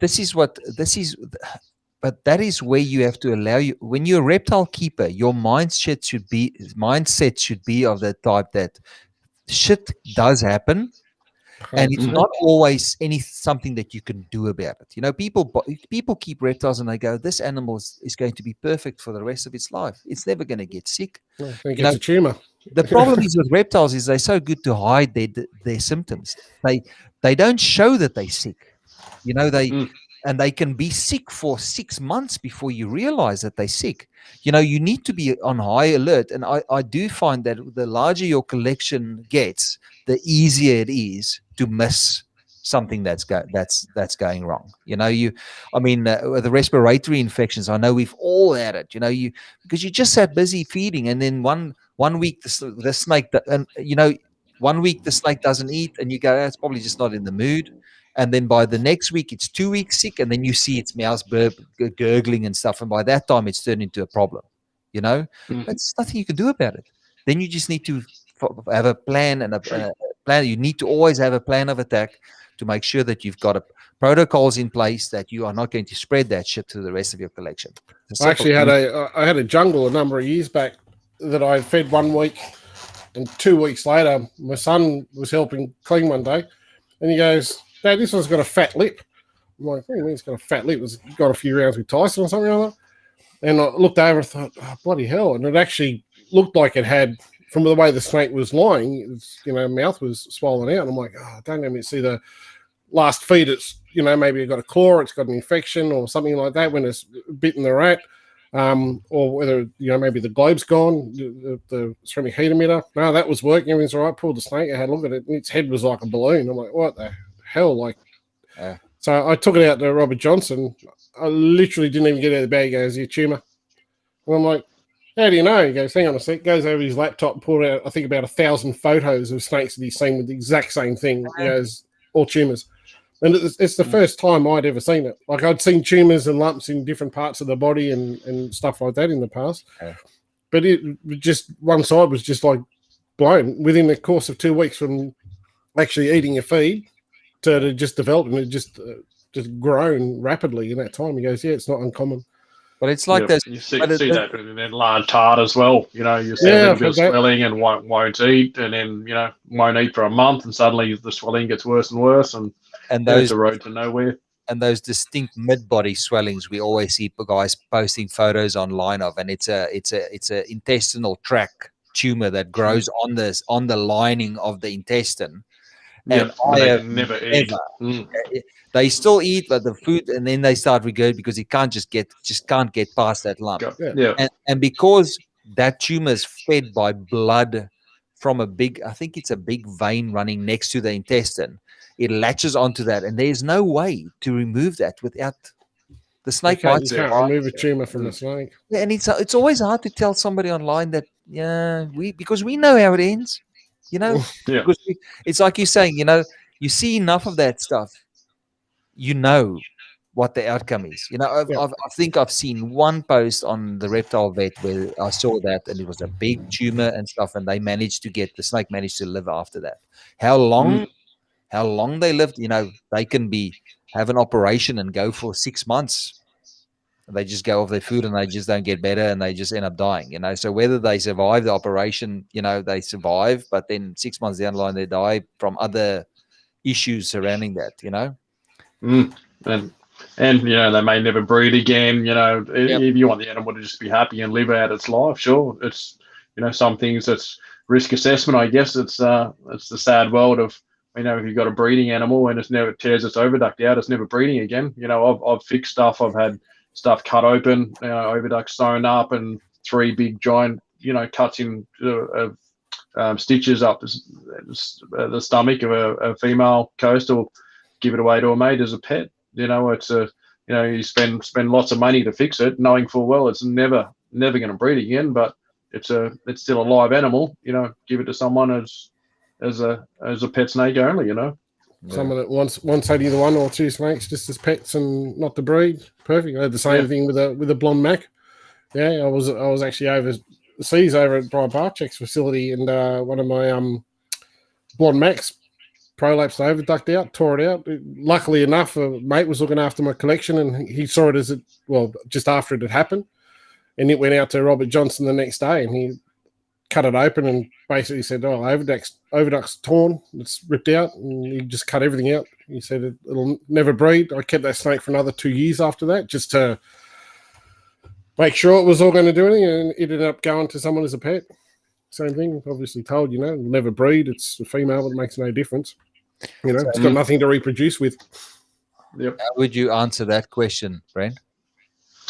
Yeah, that's a tough one. Unfortunately, when you're dealing with larger collections or live animals in any degree, at some point you have to play God. There's some things that you have to just euthanize. I've had stuff that jags with extreme neuro that I've deemed too unacceptable to live. It's a sad thing whether they're laying on their back upside down, and I get where the jag hate comes from. There's some horrible things that happen with, animals, not always jags. I'm saying that one as an example, but certainly the neuro sometimes is rather extreme. I've had to euthanize animals for.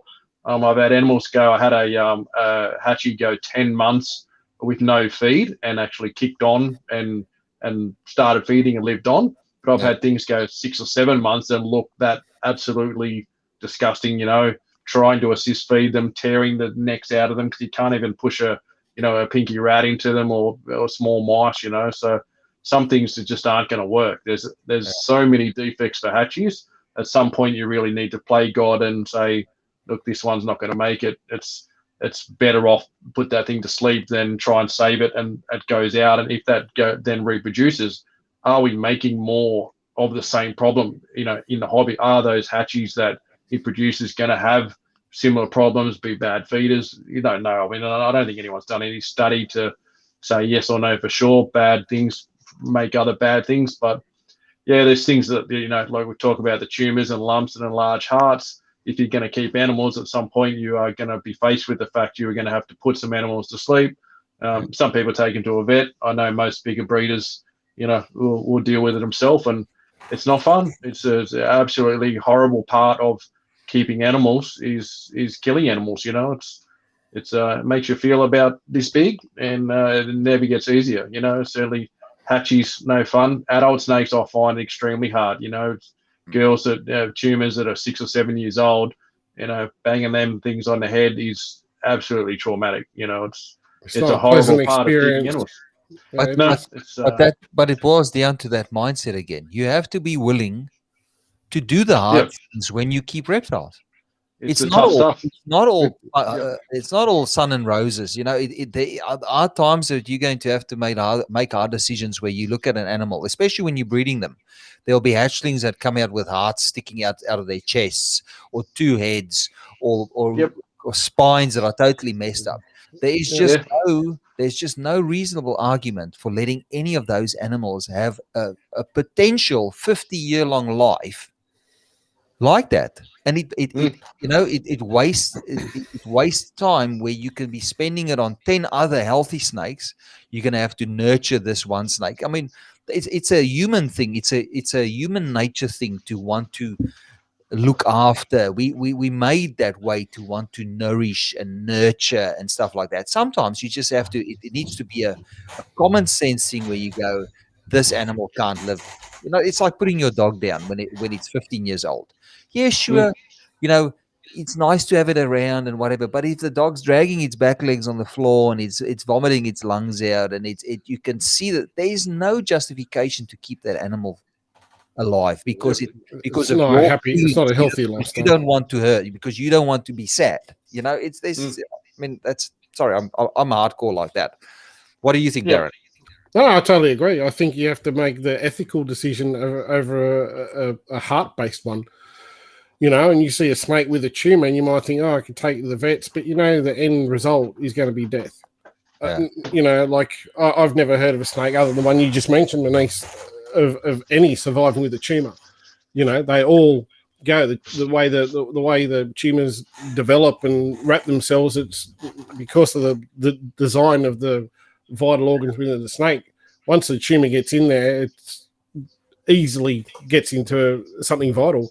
So to remove a tumor is almost, undoable, so to speak, or unachievable to actually get rid of it in its entirety. And all you're doing is, it's a financial cost, which I'm not opposed to, don't get me wrong. But it's also, at what point is there, is, as you mentioned with the dog, is it a healthy choice for the animal? Yeah. That you could go to the vet and give it all the treatments, have the tumor removed, do all that, and it still dies 3 months later. Yeah. So when you get to a point, if you've got 3 snakes, well, that's different. You might go, it's my pet, it's whatever, and I love all my snakes. I hate to have to knock any on the head, but at the end of the day, I know what the result is going to be. If I look in and there's something I'm not sure about, I will get a vet check. And if he says it's a tumor, if it's at a vet, I'll just say, just knock it on the head, because I believe that's the most humane thing to do. If I've had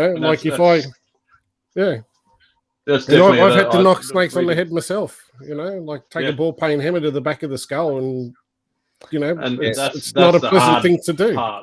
No, it's definitely not, and that's a point that Amy just brought up about guidelines. Recommended chilling animals in the freezer. I've spoken to a couple of different vets about it, and both of those recommended. I mean, obviously, you can take a snake to them; they can give it an injection, and put it to sleep.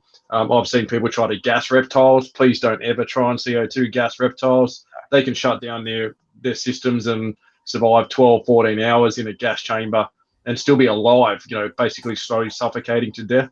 And in the freezer is probably the most horrible death of chucking them in the freezer and waiting for them to freeze and die. That's terrible. That's not no way to kill an animal. It's all the vet advice I got was blunt force trauma, hammer to the back of the head, axe to the back of the head, whatever. It's instant. It's painless. It's killing the brain. Completely. Yeah. It's pithing. 100% done. But Pithing, yeah. Yeah, pithing. They, just to give you because they don't scream, because they can't scream. Somebody said that to me one day, and it's stuck in my head. I heard a talk somewhere when I was young about, and I've done that. I mean, we've all done that because we just didn't know. But I see it this way now when I see people say, and we're not having a go at you, Amy, just so you know. I mean, I'd be very surprised, and I wouldn't be surprised if Queensland deems that okay, a reptile in the freezer, because they're a little bit behind like that. But no, she's saying putting in the fridge first. If they can't scream, doesn't mean they're not feeling pain. They just can't scream. But I can imagine that would be terrible. Anything, because there's, and Shane told me as well, because as part of freezing, basically the fluid inside cells start forming crystals, and they poke holes through the cells. And that would be, nerve cells and stuff like that would do exactly the same. And I could not imagine a worse way of dying slowly. Yeah, no, I know what she's saying. What they're saying is you take your snake, euthanasia, you put it in the fridge. Get that. So you drop it down to 6, 7 degrees, 5 degrees, whatever your fridge is, which slows the metabolism down of the snake, and then put in the freezer. But I still agree with my niece. I think even when it's cooled to that point, its metabolism might have slowed down. Doesn't mean it's not going to feel it. Yeah. And look, they do experience pain differently than we do. I mean, I've seen snakes tear holes through their esophagus, straight through the skin, pinky rat pouring out the side, because because it was that malnourished that the skin just tore by the time I just fed it.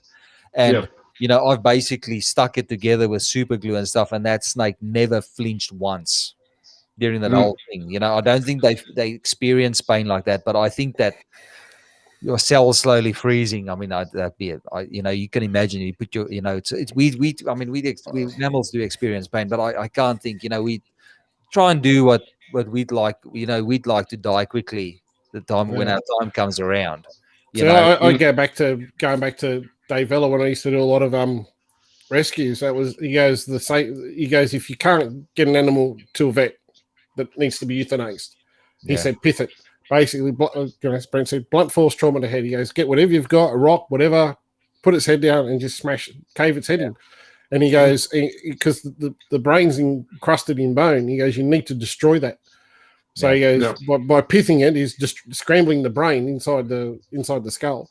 Yeah. He goes, and that's the safest and most humane way to do it. And I think, what Amy's question here is, I think that's just a more, escape out for us not doing what the most humane job is. Yeah. Because it's not easy. Anybody that's taken a 8-foot carpet python because it's riddled with tumors, there's lumps and bumps in everything that is, not going to survive. Yeah. And you've got to take it and take a ball peen hammer to it and, and kill it when you've had the snake for 15 years, as I had to do. It's not easy. It's not pleasant. It's not easy. Like, they're my animals, you know what I mean? I love my pets. Just because I have lots, it doesn't make it any easier. And I think by taking it in the fridge, put in the fridge, put in the freezer and walk away, it just makes you feel better. But I think it's not what's best for the snake.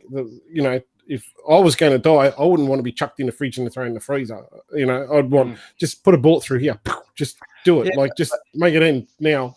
And people, I guess people go, but they do the squirming and stuff, and that's really just the nerves. Just nerves.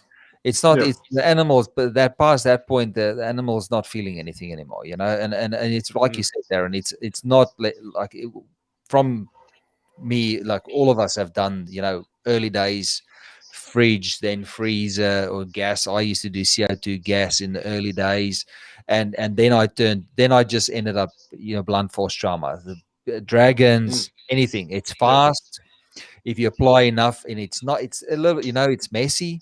But there's ways around it. You put the put the head in a plastic bag or something. You don't have to look at it, but then you need to make sure that it's a one shot. You know, if you're going to go half-assed into it, then it's probably better take it to a vet. But and we don't look, and there's no, I don't condone doing it anything. I don't want to give that the perception that we're okay with doing it at home and stuff like that. It's always first priority. If you can afford taking it to somebody, but not even the injections that they give. I've heard that not even the injections that they give to mammals to euthanize them. Not even that is anything pleasant to reptiles, you know, because their metabolism, their whole system is different. Medicines have been designed and euthanasia techniques have been designed for animal groups that are more commonly, you know, people keep more commonly. You know, I don't think we still don't understand exactly how to euthanize them with that. But blunt force trauma, maybe not the most elegant of ways to, but it's a certain catch them, you know, but it's we should jump off this topic. This is depressing. That's turned from a great sunny day to go back down to the other question Amy asked, which was, how do you guys do your pairings for carpet pythons? Okay, we'll do that. We'll do that the last because it's been going for 2 hours. But I'm enjoying this. Oh, is it? Yeah. I know Brent wants to get back to his Scotch fingers, chocolate coated Scotch fingers. What have you got? What have you got for dinner, Darren? I have no idea. Whatever I get fed. Are they there? They there? He's got them there. Where? Don't you have a secret? There's always one lurking somewhere. Yummy. I knew they were there. But tell us just. I reckon you can live off this. I'm going to try an experiment of living off just hot chocolate and Scotch finger biscuits. Yeah, but I think I can do it. I'm sure the fat reserves that you gain from them would definitely make you live in the Arctic regions. What did you say? How much did you pick up since your incident? 14 kilos this year, but I've been back to gym now, so things are back on the right path again. So how did you feel after the training session? Was it a little bit stiffness going in, or unbelievable? Like I nearly had to go back to hospital, broken, and like I couldn't move my arms after the first gym session. So certainly not being there for 3 months is like starting again. So it's good, great to be back, but slow and steady, build things back up again. You've been back to the gym, Darren? I'm in the gym for ages. Every time I get back from work, I think the first thing I was away for 3 months. I had my gym membership cancelled. So when I came back, he said, "Oh, you're probably going to be back for a couple of weeks and you're going away again." So after 3 weeks, he said, "Oh, it's been postponed. I'm probably going away again soon." I thought, you know what, I'll redo my gym membership. As I went to do my gym membership, we got the marching orders to go. So that was like another 2 weeks. I'm like, well, there's no point in, getting my gym, set up to go back again when I'm going to go away again in a couple of weeks. Then I was away for, I think it was another couple of months. And then we had COVID. So the gyms were shut when I was back and couldn't even go to the gym even if I wanted to. And so it was like on, off. And then finally this time I'm like, COVID's obviously eased up a little bit and everything. And I'm like, when I get back home, I'm going to start getting, because I was renovating my backyard. That hasn't been touched for ages because of, work commitments to and from. And then I go back and thought, you know what? As soon as I get back, I'll get the skip in, get a dingo digger in, mini dumper, and I'll get ripped into the backyard and get into the landscaping like I was doing. And then my father had to have a knee operation. My mother has dementia. So I get back. Dad's in hospital for a 3-day stint. He ends up, they shove him in a chair and forget about him for the day. He ends up with pneumonia. So instead of being in hospital for 3 days, he's in hospital for just over 2 weeks. Mind you, it took him almost 10 days to work out what was wrong with him. Yeah. Because he was all drugged up and was quite all over the place. So he's just come home after over a month. So I've been... literally got back home and jumped in a car, and I've been at my mum and dad's 5 days a week and home on the weekends and trying to do stuff here. It was like kids' birthdays, reptile shows. Then I was cooked for a weekend, and then this weekend, like I actually finally started doing some stuff with the reptiles. The gym was there. So hopefully when life gets back to some sort of normality, I'm dying to get back to the gym. It always seems to be hard during winter to get yourself out of bed early in the morning and Absolutely. get yourself. But Darren, you would have been doing hard labor up in the north. Oh yeah. Sun, the flies, just the I swat. tell you, the worst. Keep you busy, Some of the I worked on Elko Island for just over 3 weeks, which is where, for those that remember, the old Elko Children's came from. Never found any. Did try to have a look around for some. Yeah. That was, I think, about 36s every day. Nice. But it was a breeze there. It wasn't too bad. Then it's back to Darwin. Then I went to a place called Nooka, which is on the eastern side of Northern Territory Peninsula there. Yeah. We worked 32 days non-stop. No days off, no breaks, no nothing. 10, 11-hour days. And that had an average temperature over the entire time of 42 degrees. A hot day was 46. The cold day was like 38. But the worst, when I went back, we went wet season to do a job in Katherine. We were there for 5 weeks.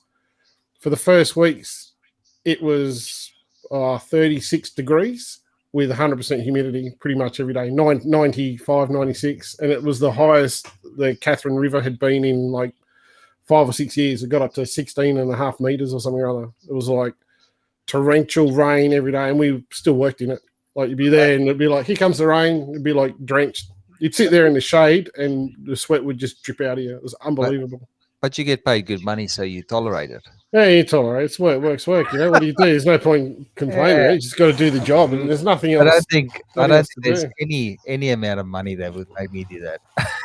I tell you what, it's good for weight loss, because it's literally, it is so hot and like we were drinking 10 liters of water a day as a minimum.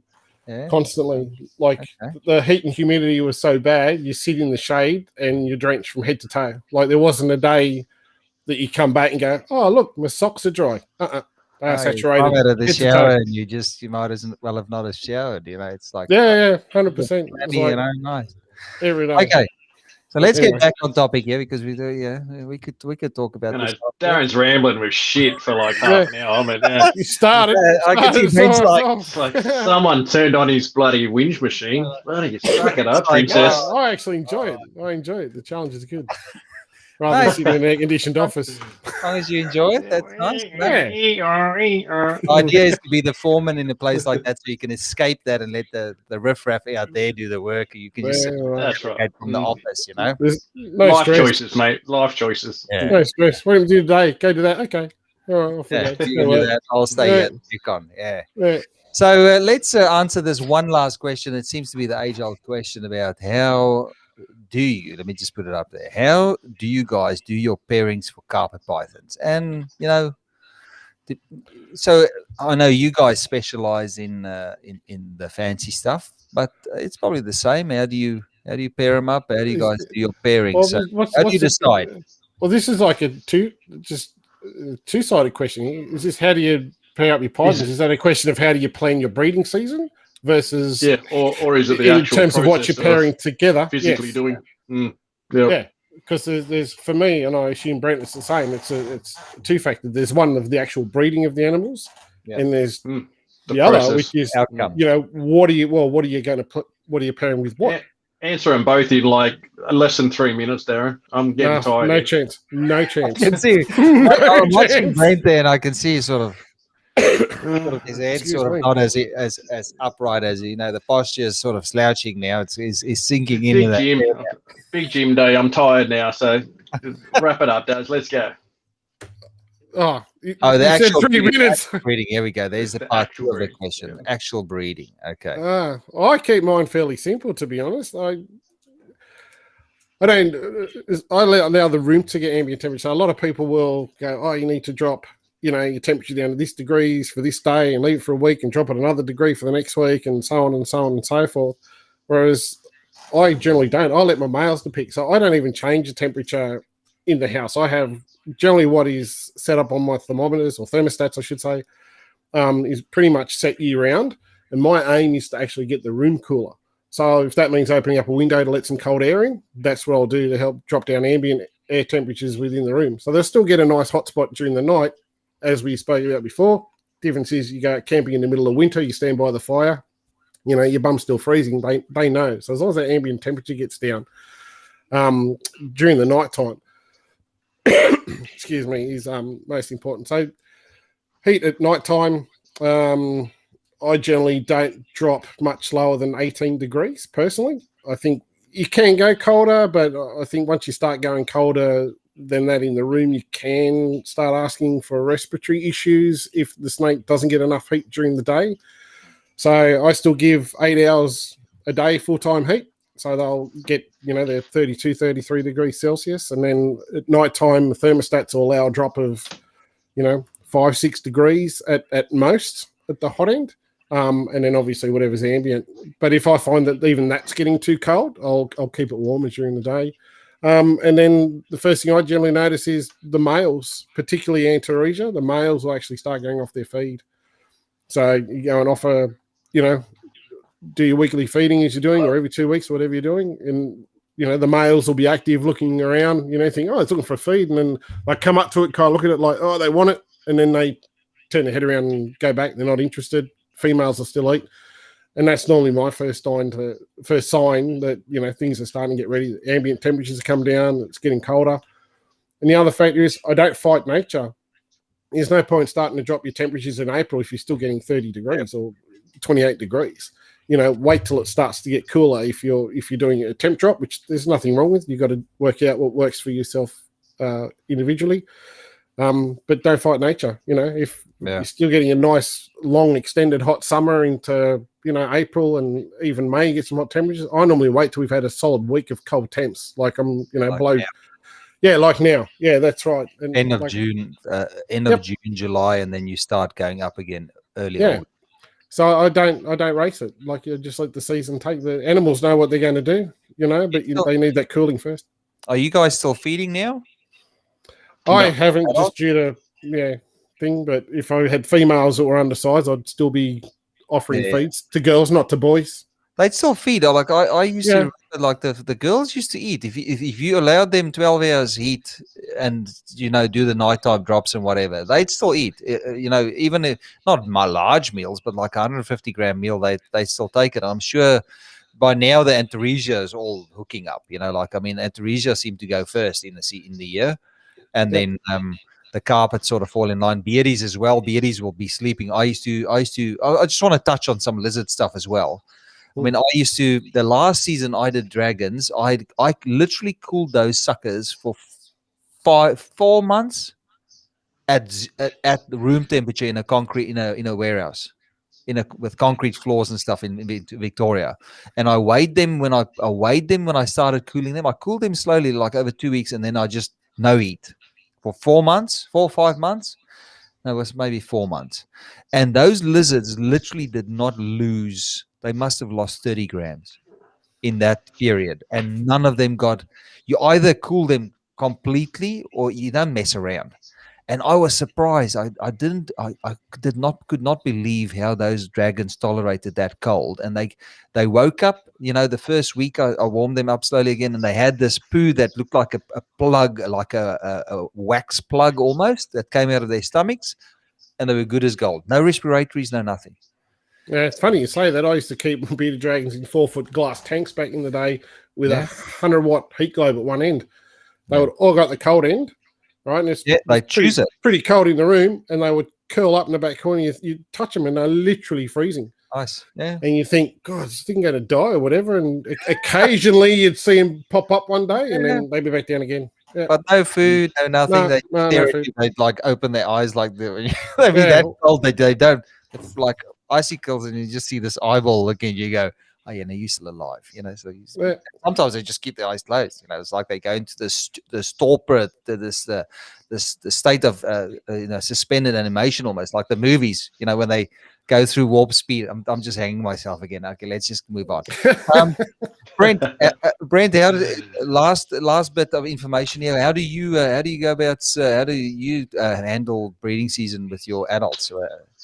Yeah, much the same. I let nature do its thing. Like we've discussed, I don't give any night heat to any of the adults, so they're on 12 hours heat, 12 hours off. So as it gets further into winter, they start to see lower overnight temps. So it naturally just gets colder and colder into that room. So I don't make any, particular effort to cool them as such. It just naturally cools themselves. And yeah, I just wait its time. Once it's cold, that's when it happens. It's people try to rush. I see a lot of people pairing stuff very early in the season, and rarely those pairings result in eggs. No one has eggs in July or early August. So, 60 days after those matings, we're not seeing eggs. So, it's not harmful to them. People are keen, they want to get in there and get into it, that's fine. But I find sort of late June, July, the best time that when I look back on all the data, but those matings are the ones that actually produce the clutches that, going by time wise. So, but yeah, only one note I'll add is the actual process of adding males to females. I quite often get asked about entries, the female snaps at the male, whatever. I find it always best. I always take a male and add it to the female's enclosure or tub, and I'll always go to the female and actually pick the female up, get her in your hands and handle her so she's full aware it's not feed time if she's still got any feeding response. And then I'll pick up the male and I'll have them both together, outside of the tub, and let that first interaction be in my hands together, and then put them both back into the tub from there.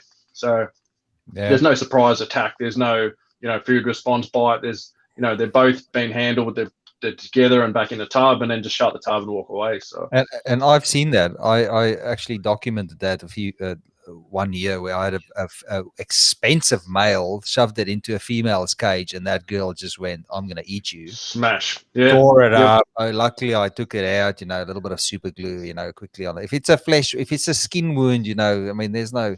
Males in that department and stuff. A little bit of super glue. Just make sure you don't stick yourself to your snake.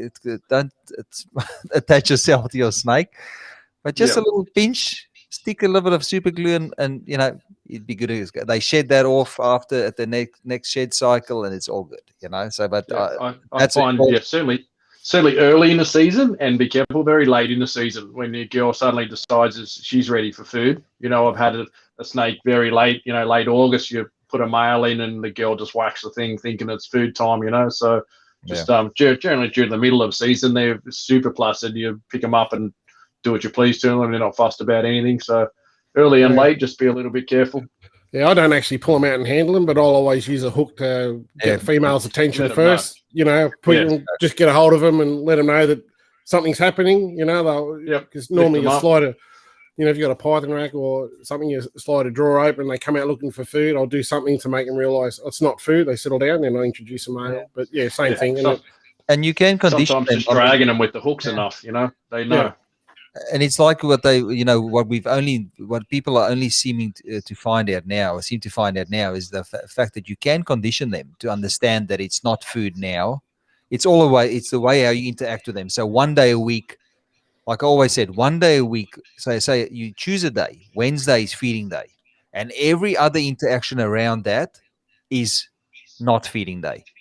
And usually you can enforce that by Wednesday snake hook with a meal on it, or tongs with meal on it, and any other interaction other days you touch it with a snake hook first, and then it totally puts them in a different mindset. They go, okay, no, it's not feeding day today, and eventually they learn a routine. People don't believe that reptiles can learn routines. They can. They're very good. I normally tell people a similar thing. They're basically nocturnal, so feed at night time, handle and clean during the day. Yep. Yeah, but same thing. Always tell people, use a hook. Just when you go in there and you open the drawer, open the enclosure, whatever it is you're going to do, and you get your barbecue tongs out and feed the rat or whatever it is you feed them with. Yeah. When it comes to handling, just use a hook. Half the time it's a matter of just, scooping the midsection of the body and picking up with your hands. As soon as they feel that hook, they go, oh, it's no food.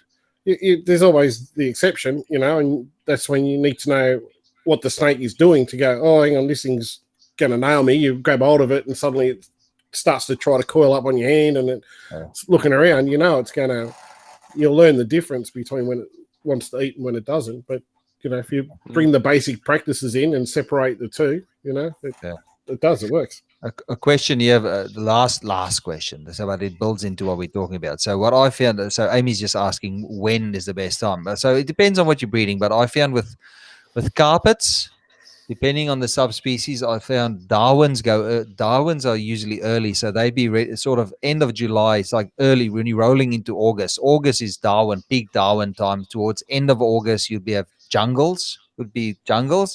Murrays sort of fall in between after Murray's can be like Murray's are a little bit later, but it depends, if it's, we don't, let's just stick to pure subspecies where as soon as you start mixing them, they still start going either early or later or whatever.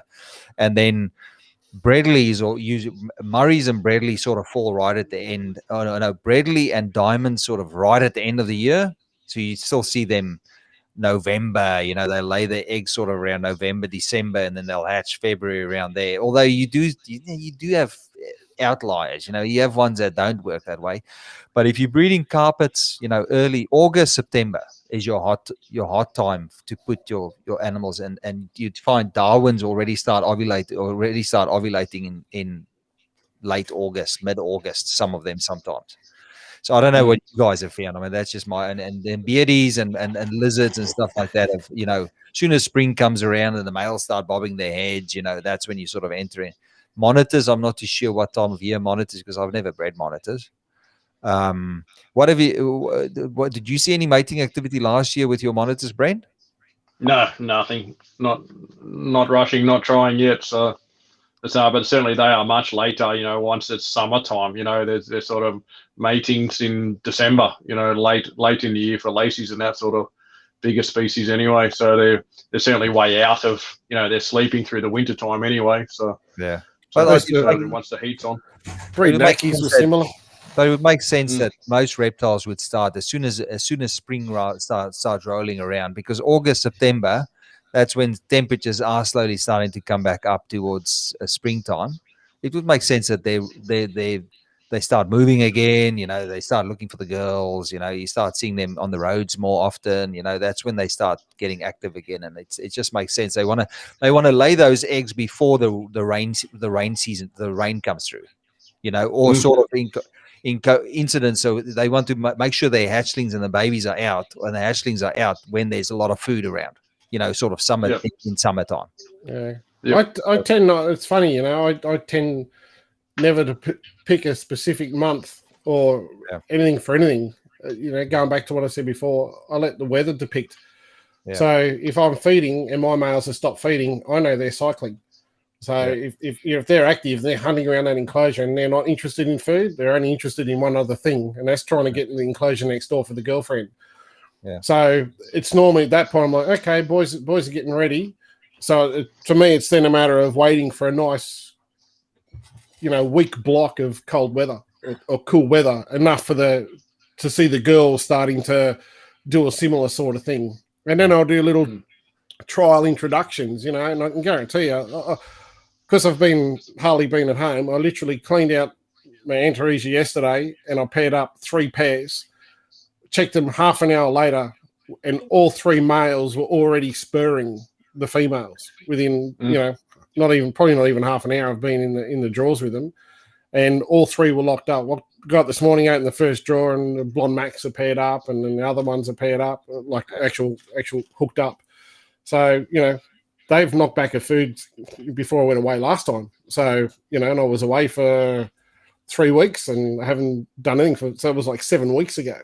So they've literally gone in a drawer and they've all mated with him straight away. So we're in a nice cold area. All the Morelia are all starting to get paired up as well. So I don't normally pick a month, so to speak. And normally I let the animals tell me, if that makes any sense. I was just going to add on to that. It's a good guideline, but you always have to just watch your snakes will tell you. I mean, if you pay attention, males you'll see suddenly they start moving, and they'll be moving and rubbing their snouts, and usually when the males start becoming active, if you're keeping them in racks, you'll end up with snout abrasions, and you have to watch their mouths because they sometimes rub it through because they want to find the females. And that type of stuff you just need to pay attention to. And when you take them out, they start fighting with you. What's that? And when you take them out, they start fighting with you because they think you're competition. They start putting their heads up and trying to get in the drawer, and they just keep coming up like this. It's falling up. Like, get in there, the girl's in there. I'm not, Oh, I missed that stuff. So I think let's. I've just been summoned for my brisket. I need to go and devour 2 kilos. It's time. So, Oh, man, it might be pleasant going in, guys, but 2 kilos coming out. yeah, as much as I love you guys, I had a light lunch. I had a light lunch to accommodate for the heavy dinner. So, as much as I love you guys, when the wife calls for dinner and it's brisket, then slow cook. I'm out of here. It's time. Just pass it. Just let me just show you. So, Can I smell it? that's the cold store with the pull pot, the brisket over there. So turn it nice. 10 hours cooking does that to a meal. So good work, Nicole. yeah, no, she's a boss cook in that slow cooker. Best buy that my son's ever made. Yeah, just take it, brisket. Yeah. Okay, sorry. So I just wanted to say thank you guys for a very pleasant afternoon. Thank you for joining in with your wealth of wisdom. I hope we could help a few people in there. It seems like everybody's saying thank you and whatever. Yeah. And we'll do it. We'll do one. We should do more of these. I know we're a bit rare. Everybody's gone. People are busy. Life moves. But we should do these more often, especially when we have fun like this. Yeah, 100%. It's nice to not have such a formal format and let people just roll their questions, and because we all just we like to talk about this stuff, and I do appreciate the time. It's 2 hours out of your weekend. And I know we all have stuff to do, and so have to go build a Python rack like me. Oh, right. The best one. Oh, it is the best one. It is the best one. Anybody that's ever built a Python rack, they know. Remember to put the little the silver things in when they need to go. Make sure you put it the right way. Make sure the heat cord goes the right way. And always one I do one level. The spaces on. I do one level, and then I put the heat cord in, and then the spaces, and do it all. Yeah. Got it down pat now. I've had to pull them up and put them down a few times. And remember to put the plugs into the hole so you don't get your olive pythons trying to escape through them. They get stuck, and you have to cut your rack in half to get them. And we've seen all of this stuff. Yeah. So I just wanted to also say thank you to Zoomed Australia for always supporting us. I mean, they are the reason why we can do these shows and in the format that we do, without all the branding and sponsoring and stuff. So, they seem to let us do our own thing. But check their stuff out, Zoomed Australia. Just I have to plug my backbone, my support for this show that we do. And I thank you guys again. And everybody out there, thanks for watching. Spread the love. Tell people about the show. I want to try and do it a little bit more often now that we've got all this beautiful camera footage that we've got there. Everybody's set up now. And guys, good luck at work this week. Don't overdo it, Brent. I know you love your work. Darren, don't. I don't know what you're doing at the moment. I think you're just taking it easy. Yeah. This behind me. This is what I'm doing. I'd rather be doing that than be doing normal work. Yeah. So always remember that we're all blessed to have the things that we have. And thank you guys. And we'll see you guys on the next one. Thank you. No worries. Thanks, mate. See you later. Thanks, guys. Bye.